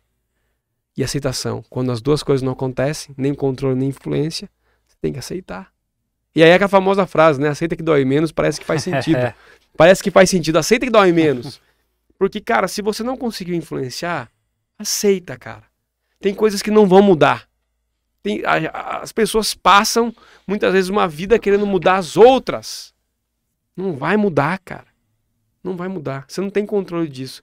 Você tem controle do quê? Das suas emoções e como você interpreta aquilo que está vindo para você. E como você reage àquilo que está acontecendo, né? Você reage. E assim, age ou reage. Se você reage, você entra no triângulo drama. Você vai vivenciar vítima, herói e vilão. Se você age, você tem a condição de fazer o quê? Protagonizar. Quando Jesus fala da outra face, ele está querendo dizer isso, né, cara? É você não ser uma pessoa reativa, né, naquele momento. Exato, né? Exato. Sabe uma coisa legal? Você já citou aqui, né, a Bíblia 2 vezes, e esses tempos atrás eu ouvi um cara falar assim, por que a gente tem que criar conteúdo de desenvolvimento humano? Porque as pessoas não leem a Bíblia. Tá tudo lá. Tá tudo lá. Tá tudo lá. E, cara, esse foi um negócio muito louco. Assim. Existem certos assuntos que, quando eu não me considero apto o suficiente de falar, eu fico quieto. Então, sobre espiritualidade, religião, eu falo muito pouco. Mas não quer dizer que eu não estude, que eu não veja, que eu não tenho práticas. Mas esse negócio é muito louco, cara. E tá lá mesmo. Quando você começa a ler e a interpretar, e a pessoa fala, cara, tá aí, velho. É o que você falou. O coaching tá lá, cara. Mas vai falar que Jesus fazia coaching pra você ver. Você vai ser cancelado. Então, mas tá lá. No corte não faça isso. Coloca um pi aí. Jesus, o primeiro coach. Cara, mas o próprio... Não, mas Daniel Cury, o maior líder do mundo, sim, Jesus. Sim. Por quê? Você falou do estoicismo. O estoicismo é anterior ainda a Jesus. Muito cara, e Marco Aurélio, que é um dos pioneiros do estoicismo, isso é puro. É uma metodologia. Exato, é um coach, exato, né? Cara. E sabe o que é legal? Né? As pessoas têm essa barreira com o coaching, mas o coaching é a habilidade de eu conseguir destravar o potencial das pessoas sem me meter na vida delas. É isso a tradução, uma habilidade de eu conseguir destravar o potencial das pessoas sem me meter na vida delas. Porque nós somos treinados a sermos conselheiros. Ou melhor, em outras palavras, a sermos fofoqueiros. Meter o bedelho onde não é chamado. É isso. Então a pessoa traz um problema, você quer investigar do porquê que aconteceu isso, mas então tem que, no assunto pessoal, tem que largar, vai divorciar. Não, você tem que mudar de emprego. Não, imagina se ficar numa empresa dessa, você ganhando pouco. Cara, é conselho o tempo inteiro, velho. Ninguém faz boas perguntas pra você refletir. Eu tava hoje pedalando e eu tava pensando o seguinte, cara, eu sou uma desgraça como conselheiro. Eu sou muito ruim, velho, porque se alguém pede um conselho pra mim, como eu tenho algumas visões muito particulares das coisas, eu vou te dar algo e muitas vezes isso aí vai ser meio rude. Eu vou ser meio grosseiro com isso. Porque, tipo, eu vou falar muito... É óbvio, é isso. E eu acho que é por isso que eu tive que aprender tanto sobre coaching. Porque eu sou uma outra pessoa. É fazer as perguntas corretas. E às vezes é uma pergunta só. Porque às vezes você não pode ir direto no ponto.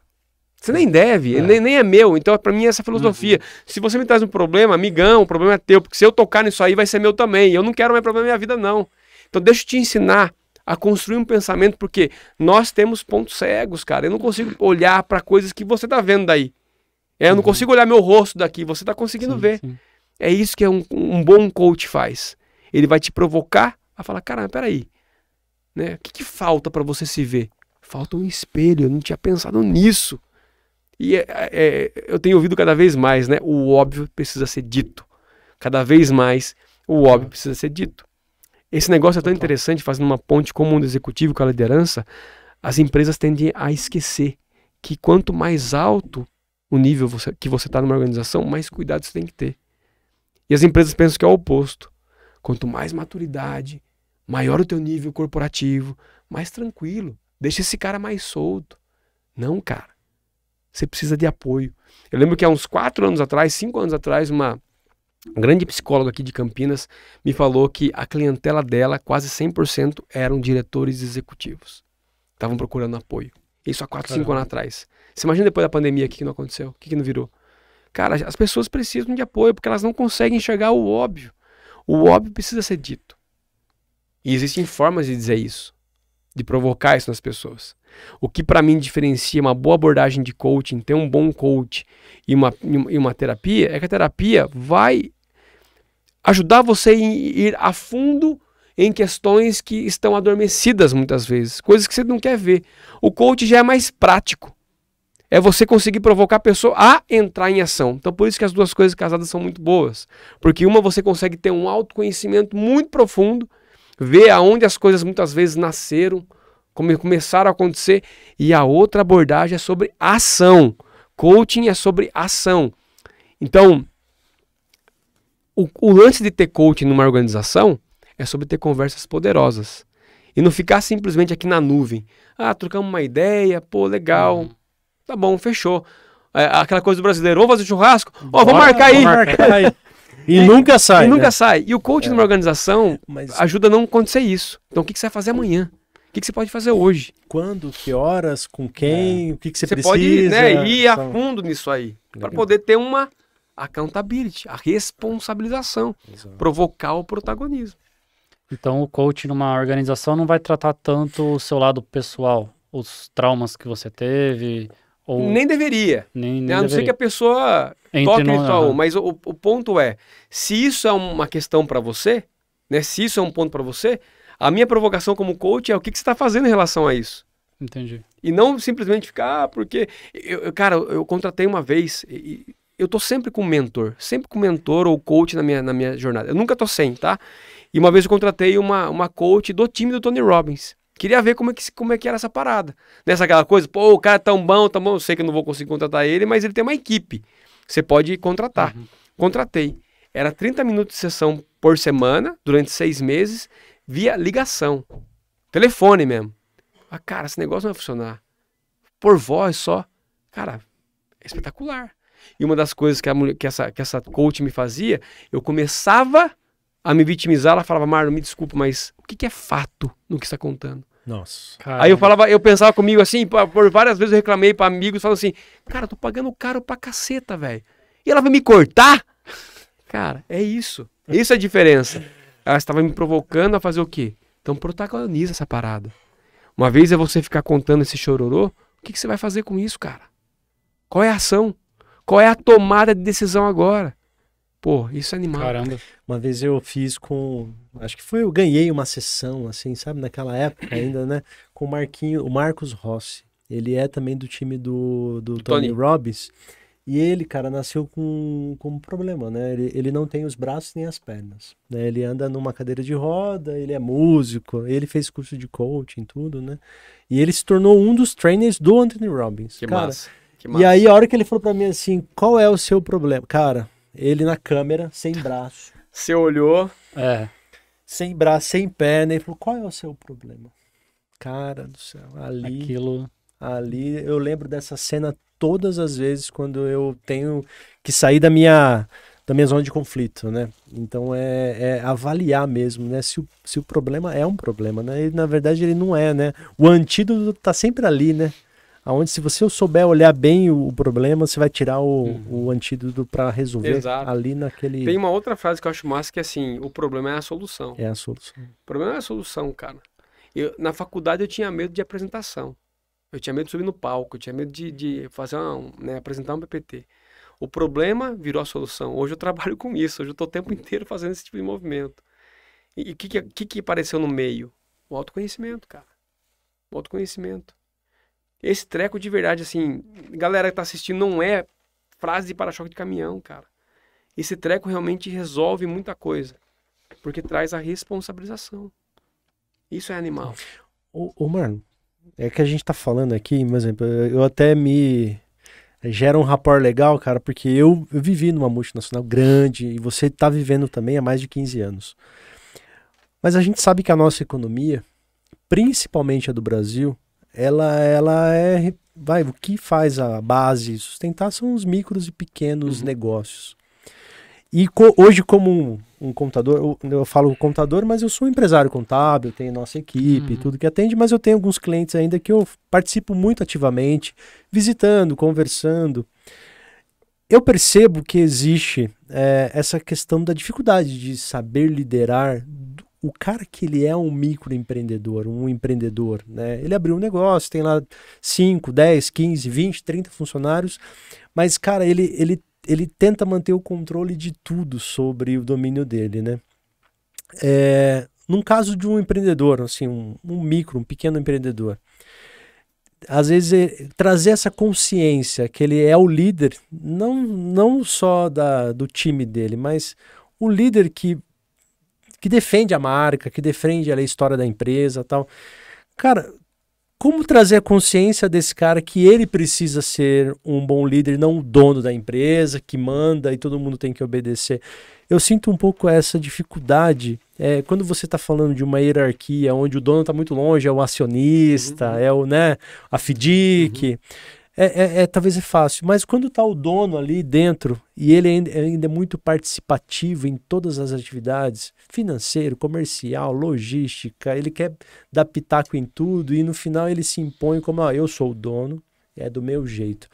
Como trazer essa consciência para o dono desses micro e pequenos negócios? Eu falo isso por experiência própria.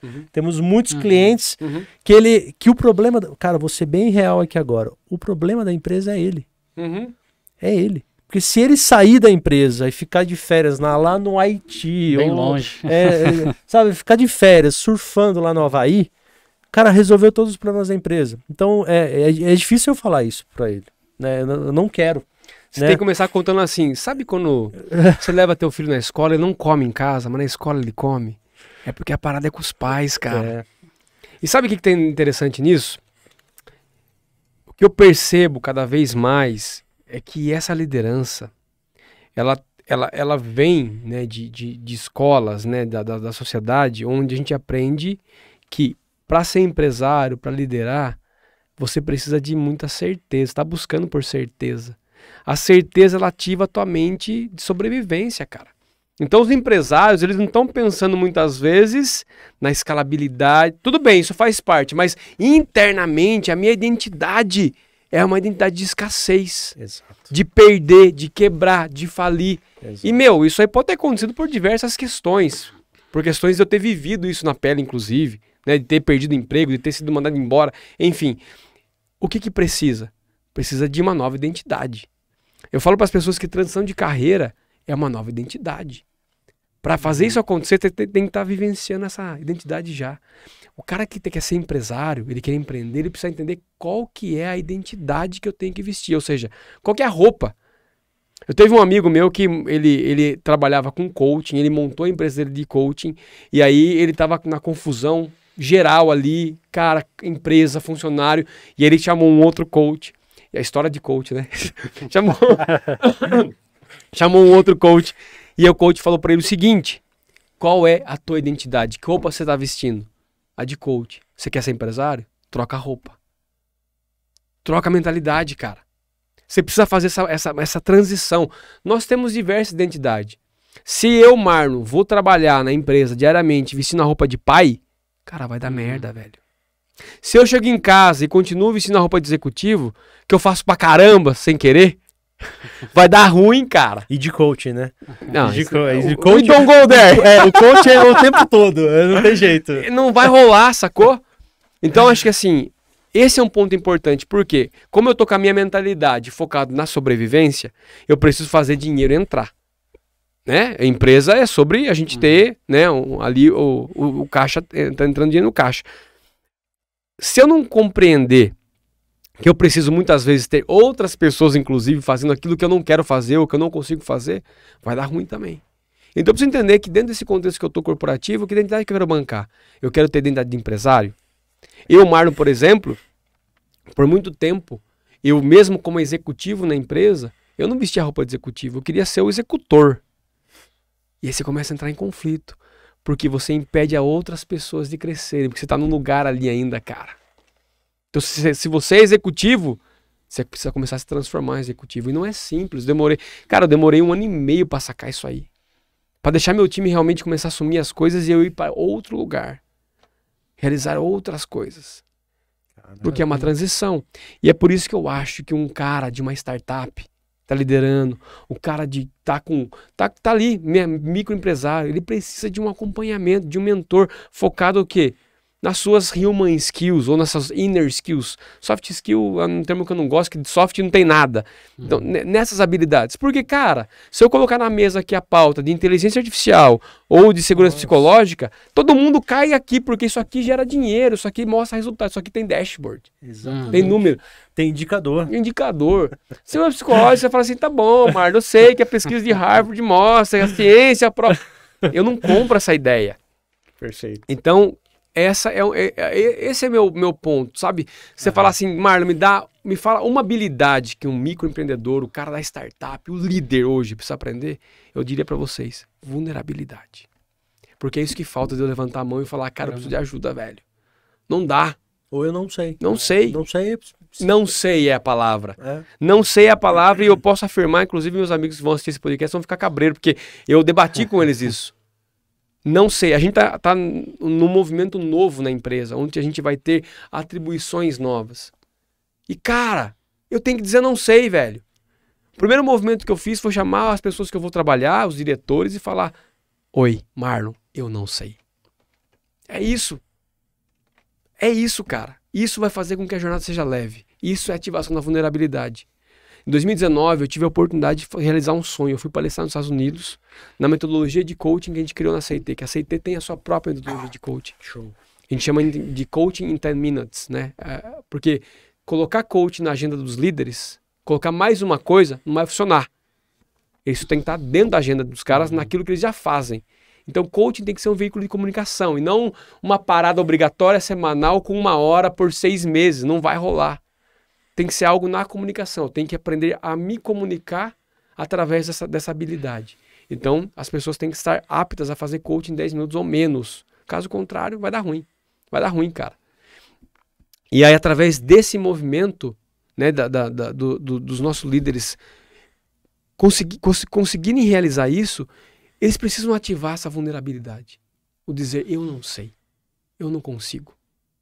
Porque senão, cara, se eu não faço isso, se eu como líder não me coloco a essa disposição, como é que eu vou cobrar o meu time de fazer isso? Eu adoro ver as pessoas aplaudirem quando elas leem ou quando elas ouvem dizer que o time é reflexo da liderança. Ou uma outra frase que eu também vejo as pessoas aplaudirem, compartilharem, mandar para os amigos. Top trend. Quando está escrito assim, as pessoas... elas não saem da empresa, elas deixam as suas lideranças. Cara, você vê isso aí a rodo. Só que aí você chega e fala pro líder que tá trocando ideia com você: cara, as pessoas não deixam a empresa, deixam a liderança. Não, mas essa pessoa é insubordinada, essa pessoa tem uma disfunção. Aí não rola, né? Quando é comigo não rola, mas eu compartilho essa frase, eu falo pros meus clientes, inclusive. Puta pitch bonito. Cara, se eu não consigo, se eu não cheguei lá em cima ainda, como é que eu vou cobrar meu time, cara? Eu tô subindo a montanha com meu time, ou eu tô simplesmente dizendo para eles, subam, se vocês sobreviverem eu vou atrás de vocês. E esse é o ponto. Esse é o ponto, cara. Liderança precisa aprender a ser vulnerável.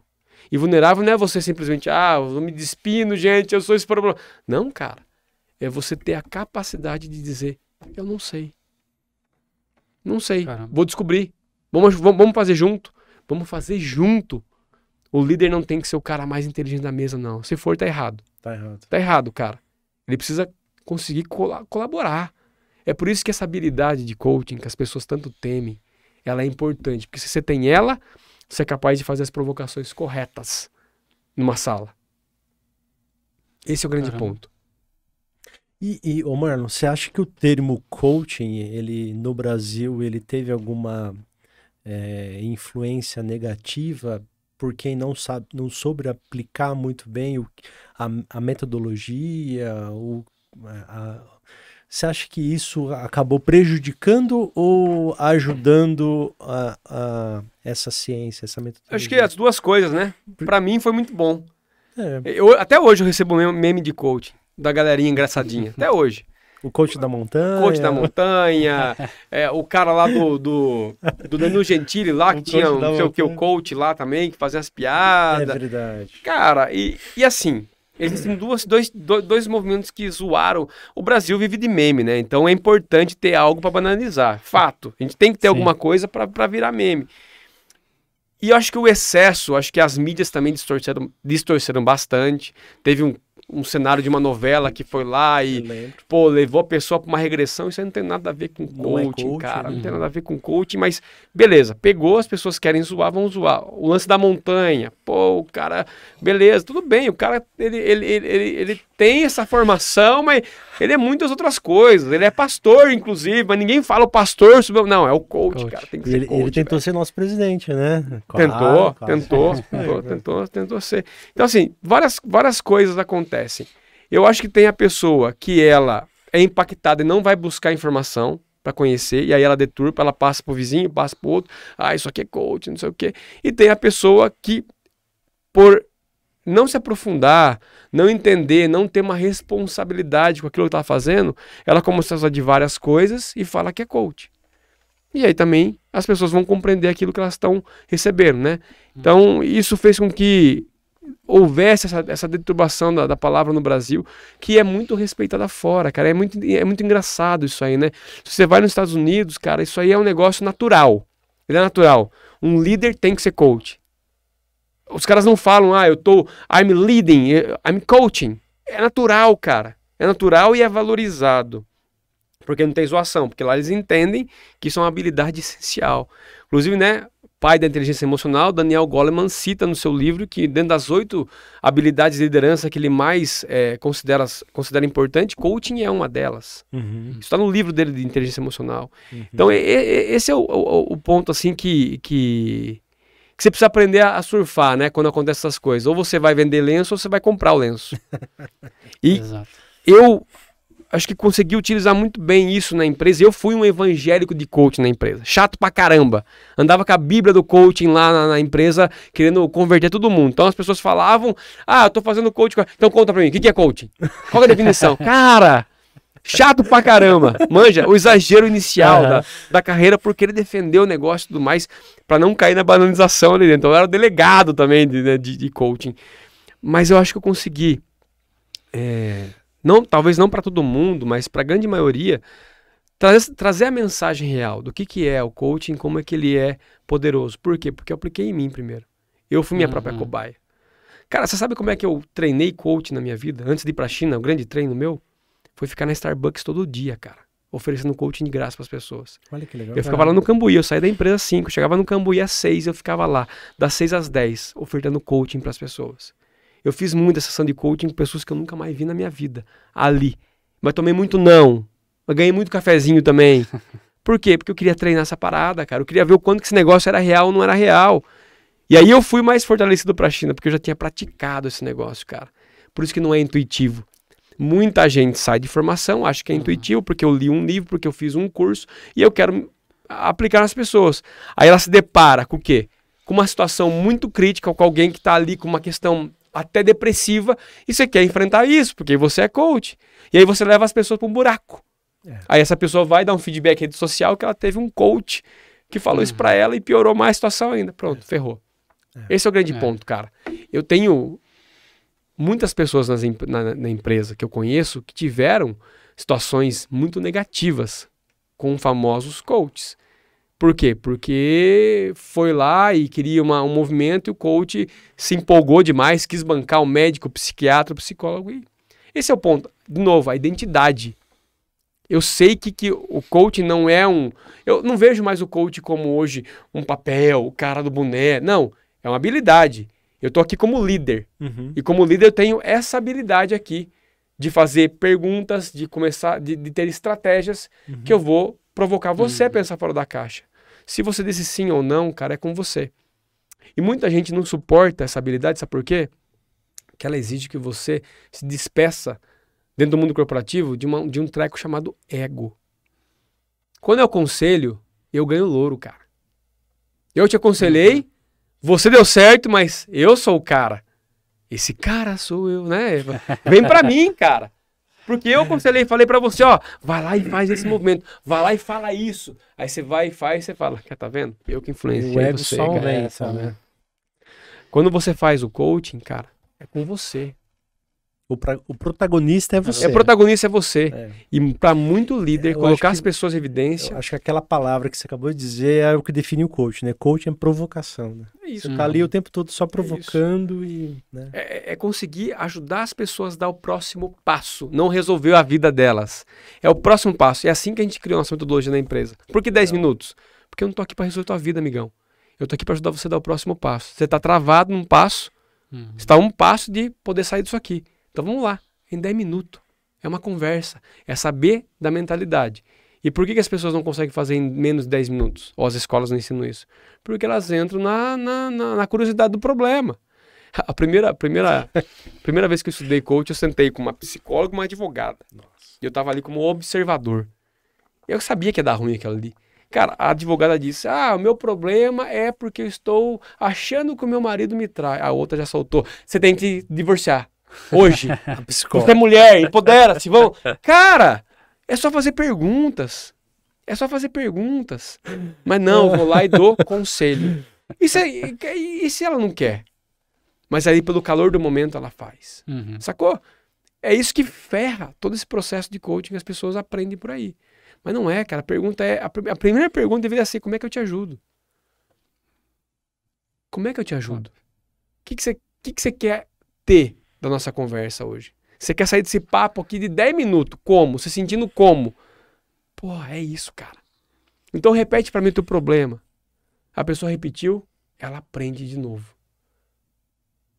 Mas repete mais uma vez. Não tá claro pra mim. A pessoa repete, aí ela fala pra você, sabe que me deu um insight? É isso. Mas você não se sustenta porque você fala, mas calma aí, que insight? Não, esquece o insight, vamos de novo. Eu tenho que conseguir ajudar você. O próximo passo é isso, cara. Às vezes é uma pergunta, a pessoa fica quieta. E as pessoas, mas Marlon, não aguento esse silêncio, eu tenho que... Né? Vou lá e desço 50 perguntas da pessoa, ela não consegue responder nada. Então, tá vendo que ele é uma habilidade, cara, que exige prática, treino, repetição. Porque senão você vai virar qualquer outra coisa, cara. Sim. Por isso que é um desenvolvimento. É um desenvolvimento. Não é algo... E para ser um bom coach, um bom líder, você precisa de envolvimento para ter o desenvolvimento. É assim que uma criança é formada na barriga da mãe. Ela se envolve e depois ela se desenvolve. Liderança é isso. A gente conseguir adquirir uma nova habilidade, a gente precisa se envolver, ou estar dentro de comunidades, de mentoria, de pessoas que conheçam do assunto para que a gente possa se desenvolver. Esse é o processo. Talvez essa seja o pilar que muitas vezes falta quando você fala em desenvolver líderes, desenvolver pessoas, porque existe um envolvimento antes, que é a aquisição de conhecimento. É eu me espelhar em alguém, é eu absorver uma nova habilidade. E depois eu ter alguém que possa me observar e dar feedback. Show. E feedback é outra coisa que também é temida no mundo, né? Receber feedback. E falando um pouquinho sobre o desenvolvimento, você tá com um produto digital, né? Sobre desenvolvimento humano. Tenho, cara, tenho. Fala um pouquinho. Vamos até agradecer aqui. Exato, ele trouxe pra gente aqui, ó, um presente. Muito obrigado, viu, mano? Show, cara. Muito bom. Como falei pra vocês, uma lembrancinha pra vocês aí. Podem usar até pra dormir, se quiserem. Aqui, a camiseta é do curso. É da formação, Os alunos recebem isso aí, inclusive. Quando deixar até... O que é o EDH? EDH. Esse é um... Cara, EDH. Olha que louco, né? Ano passado, hoje eu não sei dizer se eu tava em burnout ou se eu estava próximo de um burnout, mas eu entendi que eu tinha que fazer uma parada. Eu tinha que dar uma parada mesmo, assim, por um tempinho, né? Eu peguei 2 semanas, depois peguei minhas férias e eu fui pra Patagônia. Sozinhão, fui pra Patagônia. Eu já tinha conhecido o Ushuaia e aí depois eu falei, cara, eu quero conhecer mais pra cima ali, né? Na parte da geleira e tudo mais. E fui lá. Fiquei acho que 5, 6 dias lá. E eu me amarro demais, né? Em montanha, essas coisas, neve. Eu acho muito massa. E eu fui pra lá, sozinhão, com essa ideia de eu preciso ter um novo insight. E lá me deu o insight que eu precisava criar uma formação. Algumas pessoas já me falam, cara, Marlon, se a pessoa fazer uma formação, cara, mas não é coaching, cara, não é PNL, não é só comunicação, é uma formação mesmo, cara, trazer um conjunto de habilidades aí, e teve um cara que me cutucou bastante, o Tom, inclusive, abração, Tom, me cutucou bastante, eu falei, pô, Beleza. E aí um dia caminhando mesmo lá na Argentina tem o Lago Argentino, que é o maior lago que cobre quase todo o país, né? De ponta a ponta. Ele fica congelado e eu tava andando sobre ele, com um cachorro do meu lado. Olha. Cena de filme, tem até a foto disso aí, que foi um momento muito massa. Andando com ele, e aí eu falei, cara, eu preciso criar uma formação focada em estratégia. Porque não pode ser essas coisas de abraçar, tem que ser um negócio prático. E tem que contemplar outras coisas. Aí eu falei, cara, IDH, velho. Estrategista em desenvolvimento humano. Existem os estrategistas digitais, né? E estrategistas corporativos, né? Ser humano. Estrategista de ser humano é a pessoa que consegue o quê? Ela consegue lidar com as pessoas de um jeito estratégico, pensado, que foi estudado, que não é à toa. E que engloba o quê? Os 4 temas que mais aparecem dentro dos RHs. Comunicação, segurança psicológica, saúde, bem-estar e felicidade e liderança. E foi assim que eu desenhei. Voltei da Patagônia e aí, legal, cara, em um mês eu falei, vou pôr isso aí. E aí em dezembro consegui 18 pessoas, comecei em janeiro a turma que está nesse momento. São 6 meses de acompanhamento. Ah, legal. 6 meses de acompanhamento. É uma formação mesmo. Formação. De novo, não é um curso de fim de semana, não é um curso gravado. Cara, que legal. É via Zoom, ao vivo comigo, 2 encontros por semana. Então toda segunda e sexta eu encontro minha galera via Zoom, no qual a gente debuia todos esses temas aí com conhecimento e prática. Então eu faço muitas vezes intervenções neles ali ao vivo para que eles vejam também. E essa formação, ela tem turmas? Tem turmas. Tem turmas. Tem turmas. Então a gente fecha uma turma. Legal. Essa turma aqui que eu tô tocando nesse momento, ela vai finalizar em julho. Legal. A gente fecha em 8 de julho. Então, ao final da turma também acontece um evento presencial aqui em Campinas.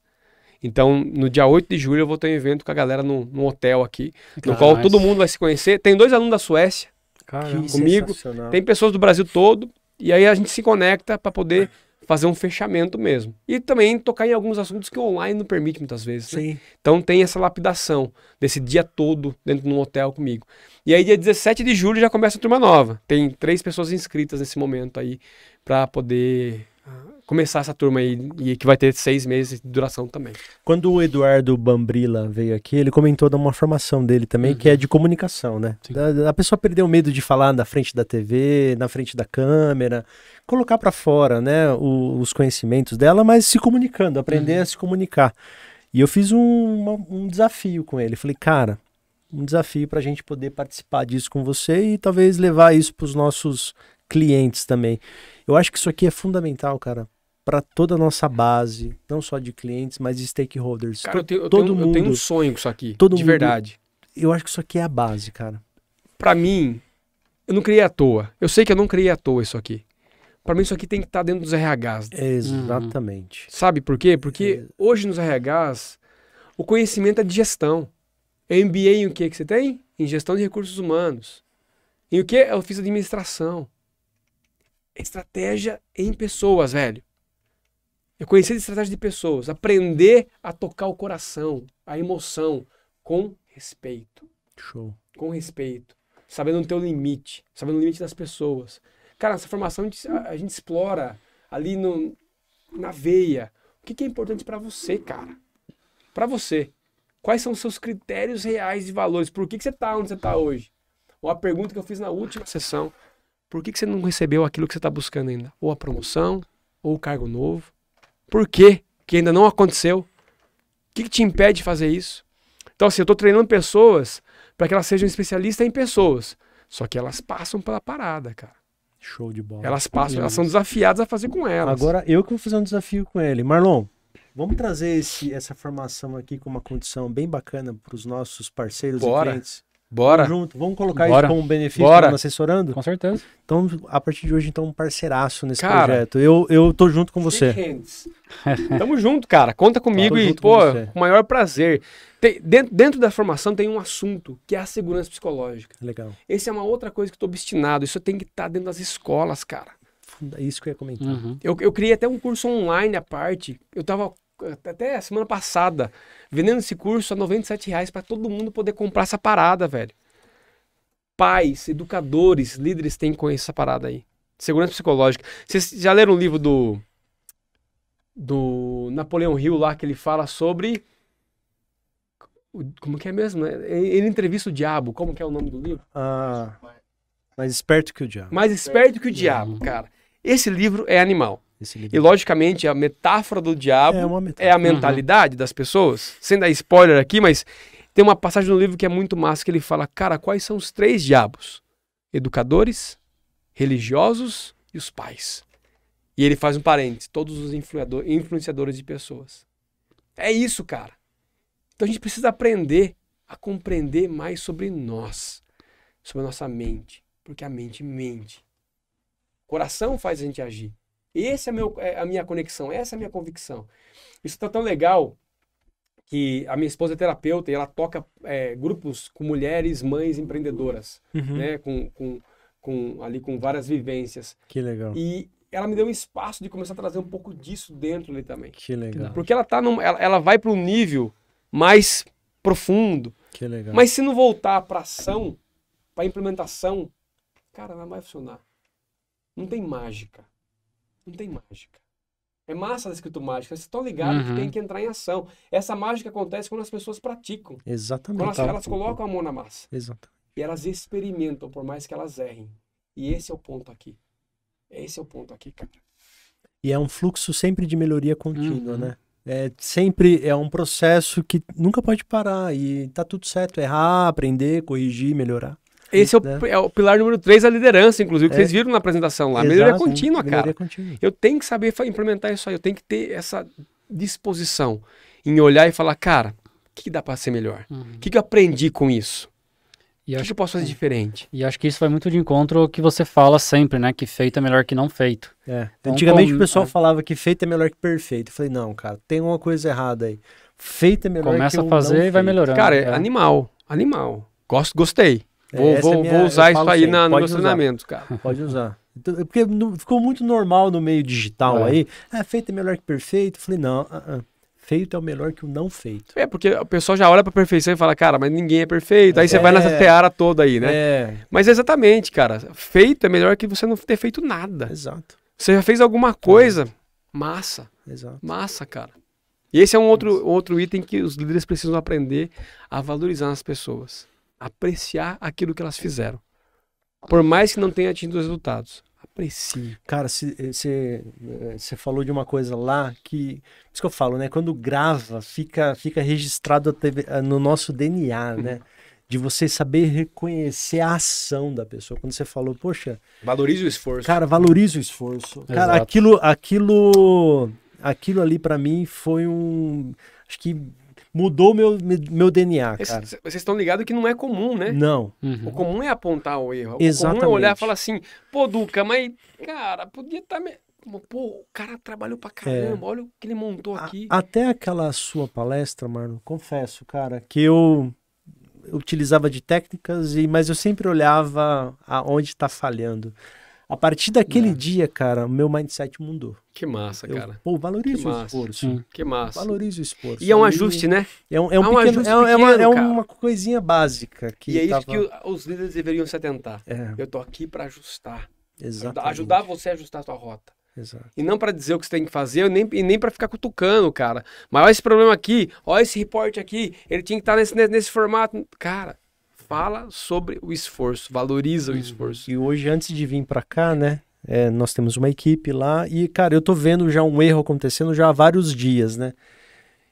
Se fosse antes da sua palestra, eu ia, pô, por que vocês não viram? Por que não corrigiu? Cara, eu mapeei as inconsistências que eu identifiquei e falei, agora eu preciso que vocês resolvam isso para mim. Como vocês vão fazer? Vocês têm os melhores métodos, melhor do que eu, para resolver isso. Eu só identifiquei, agora, por favor, corrija isso para mim. Na hora que eu retornar para o escritório, eu quero ver como é que foi feito. Que massa. Então, ali foi uma virada de chave, cara. Eu acho que essa formação é fundamental, cara, pro humano. Tem um aluno na formação que ele se propôs a praticar mesmo, colocou energia nisso e começou a oferecer 2 papos com pessoas desempregadas no LinkedIn. Semana retrasada ele mandou um áudio dizendo que um dos meninos que ele falou conseguiu emprego, cara. Que da hora. É isso, velho. É ativar. É o que eu falei pra você. Não é sobre resolver a vida de ninguém, é o próximo passo. É isso que tá impedindo. Tem uma pedra ali. É uma pedra, não é montanha. Porque se for montanha, esquece. Você não vai mexer. É uma pedra, cara. É Mas bem às isso. vezes eu não tenho instrumento e às vezes não tenho nem a condição de ver que é uma pedra. Eu tô identificando isso como algo muito maior. Então, ajusta, segue o fluxo, deixa a pessoa ser feliz, cara. É isso, cara. Eu falo, muitas vezes eu brinco, eu falo, cara, é muito triste se ver pessoas desempregadas.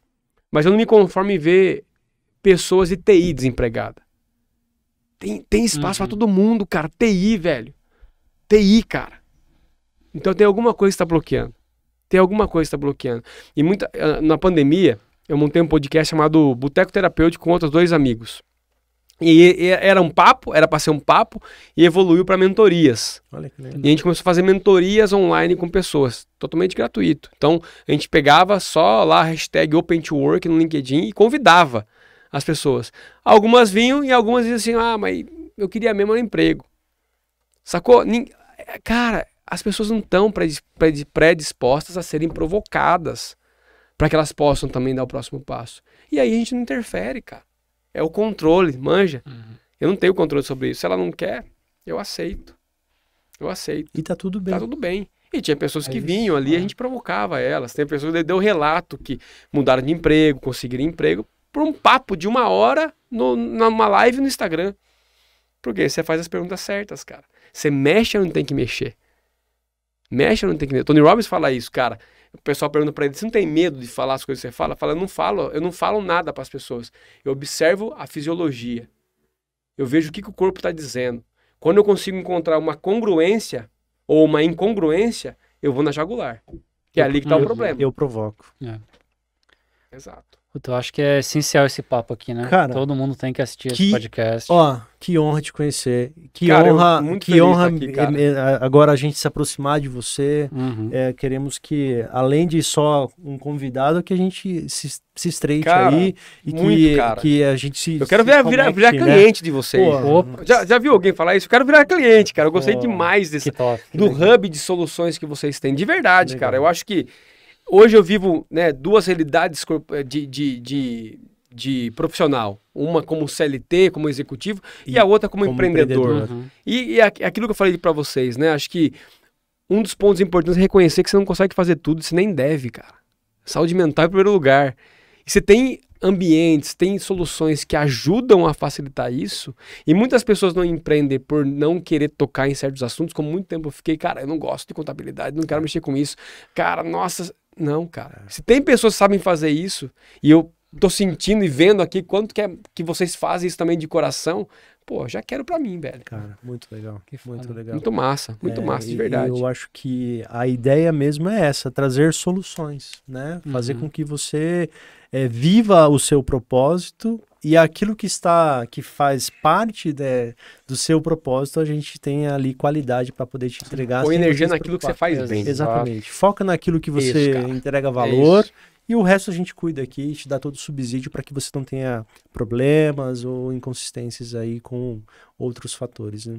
Massa, Esse é o nosso propósito. Cara, que honra. Que papo foda, né? Não, e tivemos uma aula. Eu digo assim, às vezes eu busco, né, mentores muito da minha área, né? O cara que já alcançou lá os seus 5.000 clientes e tal, eu tenho um mentor assim, Anderson Hernandes, e é importante, parabéns. É importante. Mas, cara, ter mentores, assim, como você me disse, né? Chegar no lado humano mesmo, de entender aonde você pode melhorar como profissional, como pessoa, como pai. Sou pai de 2 pequenininhos, aí a gente gera até esse rapport, né? Até o Darth Vader, no último filme, ele tira capacete e mostra o lado humano dele, maravilhoso, cara. Aquilo, né, cara? Ali eu chorei, cara. Sério, inclusive, vamos mostrar a tatuagem que você fez aí. Pô, cara, lá. Já tá saindo já. Tá saindo da filhinha. 5 anos, colocou o D2R2 aqui, cara. Eu achei animal. Até falei, cara, acho que eu vou mandar fazer por cima aqui, deixar real esse negócio. Legal. Não, mas é muito bacana isso, olha. Vocês estão de parabéns também com o ambiente aqui, viu, cara? Acolhedor pra caramba, espetacular esse espaço aqui, muito massa, gostei demais. E a construção do Bicast, né, foi nesses bate-papos, porque eu falo, cara, eu vou confessar uma coisa aqui agora. Sou contador há desde 2001, né? Me formei em técnico, depois fui para a faculdade, fiz contabilidade e eu fui me especializando dentro da corporação como cara de controladoria. Então é o cara dos indicadores, não sei o quê. E cara, a questão burocrática ficava com o departamento de contabilidade lá que resolvia. E quando eu comecei a empreender, a Bicont surgiu dessa forma. Começou como Biperform, que eu ia e eu fazia, cara, coaching de negócios com os empresários. Pô, mas por que o seu resultado não tá aquilo? Mas aonde que lá no comercial você pode melhorar? Mas o que você não fez que você pudesse feito? Sabe aquelas...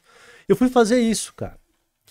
E aí um dia, um dono de uma grande corporação aqui de Campinas, do segmento de arroz, não posso falar o nome, segmento de arroz e feijão, ele virou para mim e falou assim, o que você faz? Eu falei, eu sou contador. Cara, mas o que você fez comigo aqui não é contabilidade. Eu falei, não é. Mas, cara, e por que você não faz contabilidade? Puta, ali virou uma chavinha na minha cabeça, porque eu tinha crenças limitantes. Porque quando eu tava lá na empresa, eu olhava pra contabilidade e falava, putz, o departamento da burocracia, do fisco, do ICMS e tal, eu não entendo nada disso, porque eu sou controller. E aí virou a chavinha na minha cabeça. Falei, cara, por que eu não faço contabilidade? Sou contador. Tenho essa possibilidade de ter uma interação, de conversar. Pô, preciso entregar contabilidade. E foi uma chavinha que foi virada. E aí hoje a gente aplica, né? Esse bate-papo de colocar a pessoa para ação, de fazer os negócios. Cara, quando eu percebo que o cliente está reclamando, porque o governo, porque o imposto, eu falo, pera. Isso aqui é para a gente compartilhar. Meu amigo, se você está pagando imposto, fecha, e se você acha que você só é um pagador de imposto, você fecha o seu negócio, prepara um bom currículo, faz uma boa formação e vai procurar um emprego. Porque o imposto quem paga não é você. Você é apenas um agente recolhedor. Você tem que colocar tudo isso no seu custo, você tem que ter estratégias de venda, estratégia de como melhorar o seu mix de produto, para que você tenha rentabilidade e margem. Imposto não é você que paga, você só é um agente que recolhe. Então a sua mentalidade tem que mudar. Então para de reclamar do governo. Olha que massa. Percebe que vai para a mentalidade. Exatamente. De novo. Exatamente. Cara, as áreas... contabilidade, saúde, se entender isso, qualquer coisa, muda o jogo, cara. Qualquer coisa. Muda o jogo, cara. E o jogo muda, cara, no momento que você toma a decisão de querer mudar. Porque enquanto você coloca lá, é o governo que é ruim, é não sei o quê, é o meu mercado, é o meu produto, é o meu fornecedor, você não... Peraí, não é você que está mudando, né? Então, eu acho que aí entra o nosso foco. A Bicont, ela surge dessa minha mentalidade que, trazer ação para gerar resultados. E aí a gente consegue fazer com que os negócios cresçam, que as empresas contratem, que a economia gire e a gente fique dependendo muito menos do algo externo, né? Massa. Que é do fisco, que é da economia, se o dólar subiu ou cresceu. Cara, eu tô pouco me lixando para isso. Então, são pequenas ações que todo empreendedor pode fazer hoje, amanhã, depois. Ou seja, o que eu tenho controle, né? O que eu tenho controle.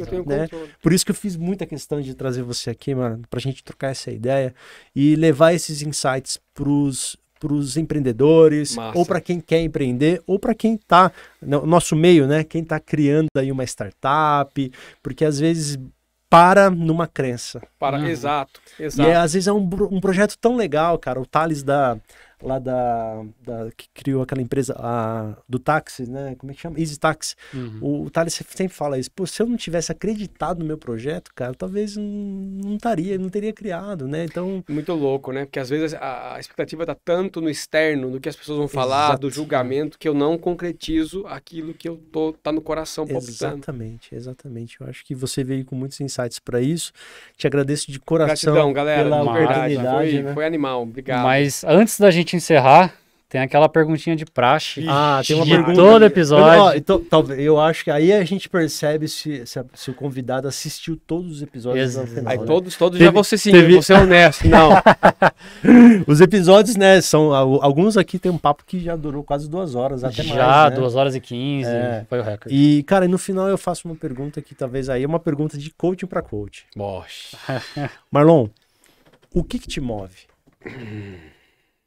Que me move, cara. Muito doido, né? Dá pra gravar mais 1 hora aqui pra poder responder a pergunta? Cara, eu acho que eu tenho uma obstinação em desbloqueamento das pessoas, cara. Eu sou obcecado por isso, mas assim, não é uma obsessão de estar a todo lugar fazendo isso. É de estar preparado quando as pessoas precisam dessa ajuda. E de levar essas informações que permitem que as pessoas tenham uma vida mais tranquila, cara. Acho que a gente sempre... Talvez se você parar pra pensar na tua história de vida, o que te fez empreender nesse ramo, tem alguma coisa lá atrás que te cutucava para isso. Eu percebo que as pessoas que empreendem hoje é porque elas viveram alguma coisa muito profunda disso.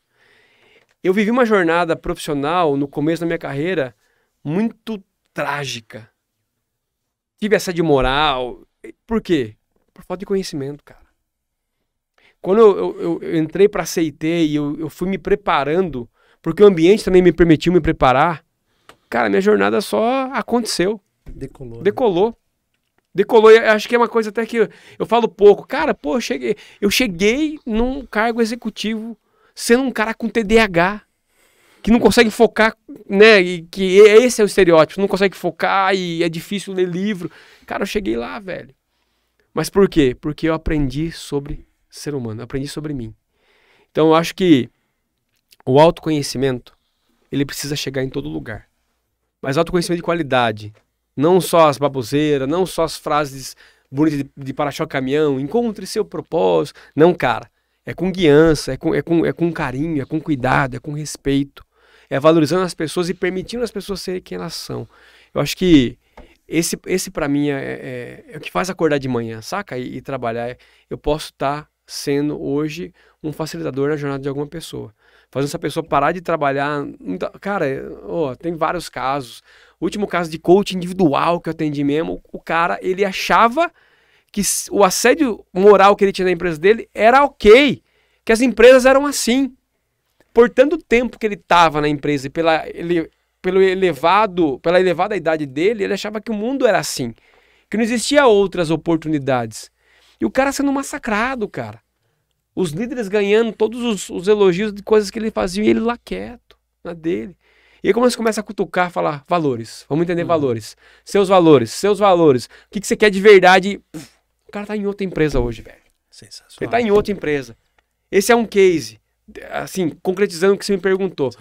Case 2, fui palestrar numa grande organização financeira do Brasil sobre liderança. Ao final, uma mulher pede demissão lá e vem me contar, porque a palestra deu o clique que ela precisava. Senão ela ia morrer, ela ia ficar doente naquele lugar. Cara, esse foi o dia que eu não sabia se eu comemorava ou se eu falava, agora ferrou de vez, cara. Tô ferrado aqui, porque, mano, não tem preço, cara. Você libertou alguém, saca? Você tipo, cara, instrumento. A pessoa vai fazer agora o que ela ama fazer de verdade. Então, pra mim, essa sensação, ela é maravilhosa, ela me preenche. É o fulfillment, cara. Muito bom. Foda. E pessoalmente falando, ali você me desbloqueou também essa questão do valorize o esforço. Pô, cara, que massa, sim. cara. Parabéns. Gratidão. Eu lhe devo gratidão mesmo por esse insight. Foi uma virada de página pra minha vida ali. É isso que me preenche. Respondendo agora. É isso, cara.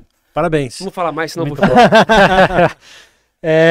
Marlon, muito obrigado. Valeu, hoje. galera. Muito obrigado pela Show vinda. De bola. Curtiu? Porra, demais. Top. Cara, e vamos primeiro, antes de encerrar esse episódio, eu acho que é importante a gente falar de quem nos ajuda, cara, a produzir isso aqui para acontecer. Boa. A presença do Marlon aqui é importante, né? Para que a gente consiga sempre levar também o melhor conteúdo com qualidade. Hoje a gente está num estúdio muito bacana, equipamento legal, a gente consegue conversar bacana, qualidade. Porque nós temos aí patrocinadores que nos ajudam. Exato. Né? Vamos lá.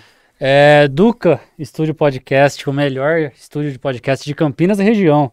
São 3 ambientes climatizados. E é Duca porque é Duca mesmo. É Duca mesmo. Completar.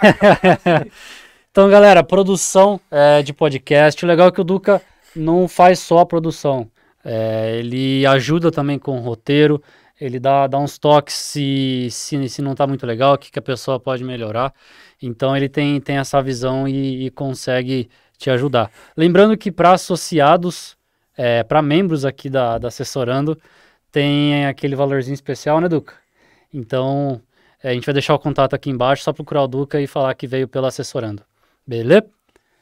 E o segundo é a Buritis Brasil Confecções. Proteção de roupa UV. Então, se você que costuma ficar no sol o dia inteiro, motorista de Uber, fica com aquele bração para fora, motoboy, enfim, jogador de beach tênis, ciclista, proteção com roupa UV para não... Massa. É bem legal. A Buritis está com um site novo, então se você ainda não conhece, exato, né? buritisconfecções.com.br. É isso. Campinas, uma empresa aqui em Campinas, a sede dela está aqui no Cambuí, né? O foco delas é mesmo essa questão da proteção solar. Uma empresa legal, se você quer colocar aí a sua marca, cara, isso aqui é um insight legal. Às vezes você tem aí um produto e quer divulgar aí a sua marca, você pode fornecer aí o manguito com a sua marca, você é dermatologista, dono de um society, de um beach tênis, aí pode ter a sua marca e a Buritis pode te ajudar. Se fez algum procedimento estético também, que peeling nas mãos, alguma coisa que tem que se proteger, então a Buritis consegue te ajudar. Eu tenho muitos clientes aqui na Bicont, né, que é da área médica, né, eu falo, poxa, fideliza o seu paciente não só no seu atendimento, coloca ali a sua marca, cria a sua marca, cria o seu logo, aí entra a Koala Digital também, que nos ajuda nisso, né? Cria a sua marca, fideliza, coloca um produto ali com a sua marca, presenteie os seus pacientes, e gera uma questão de conexão, empatia, né, eu acho que isso é importante. Cara, e para quem, né, para fechar, Assessorando Company, que é um hub de negócios, conectado aí com o seu negócio, a gente pode oferecer aí tudo que você precisa para a sua empresa, contabilidade, marketing digital, gravação do seu conteúdo para as redes sociais, jurídico, né? Assessoria jurídica, recrutamento e seleção, certificação digital para você não precisar mais ir no cartório fazer um registro de um contrato, certificação digital na pessoa física e jurídica, registro da sua marca, pelo amor de Deus, eu vejo muita gente hoje, cara, divulgando o logo que criou ali no Canva, né? E colocando a marca aí nas redes sociais. Se você não registrar a sua marca, ela não é sua. Então hoje a gente ajuda também você a registrar a sua marca. Você que é de uma startup, quer começar um projeto, conte com a Assessorando Company. Vai ter o link aqui embaixo para você se tornar membro. Então são vários tipos de membros. Você pode virar um membro de startup ou um membro VIP, né? Para a gente poder te auxiliar em tudo que você precisa do seu negócio. E agora a formação, né? Do Marlon já vai estar lá, já tá com a gente, já vamos colocar no Assessorando. Especial para quem vier através do sensacional. Cara, isso aqui é um presente, Top, tá? Cara. Ó, coração, gratidão. Muito bom. É isso, pessoal. Muito obrigado por ter acompanhado a gente até aqui. Se inscreva no canal, ative o sininho. Vou deixar aqui na descrição o @, para vocês seguirem todo mundo aqui, o Marlon, Biconte, enfim. Esse episódio vai estar no YouTube e no Spotify. Exato. Né? Para você que está aí ouvindo no carro, tal, você já pode ouvir no nosso episódio. Exato. Né? É isso aí. É isso. Muito obrigado, valeu. E até a próxima. Galera. Abraço. Valeu.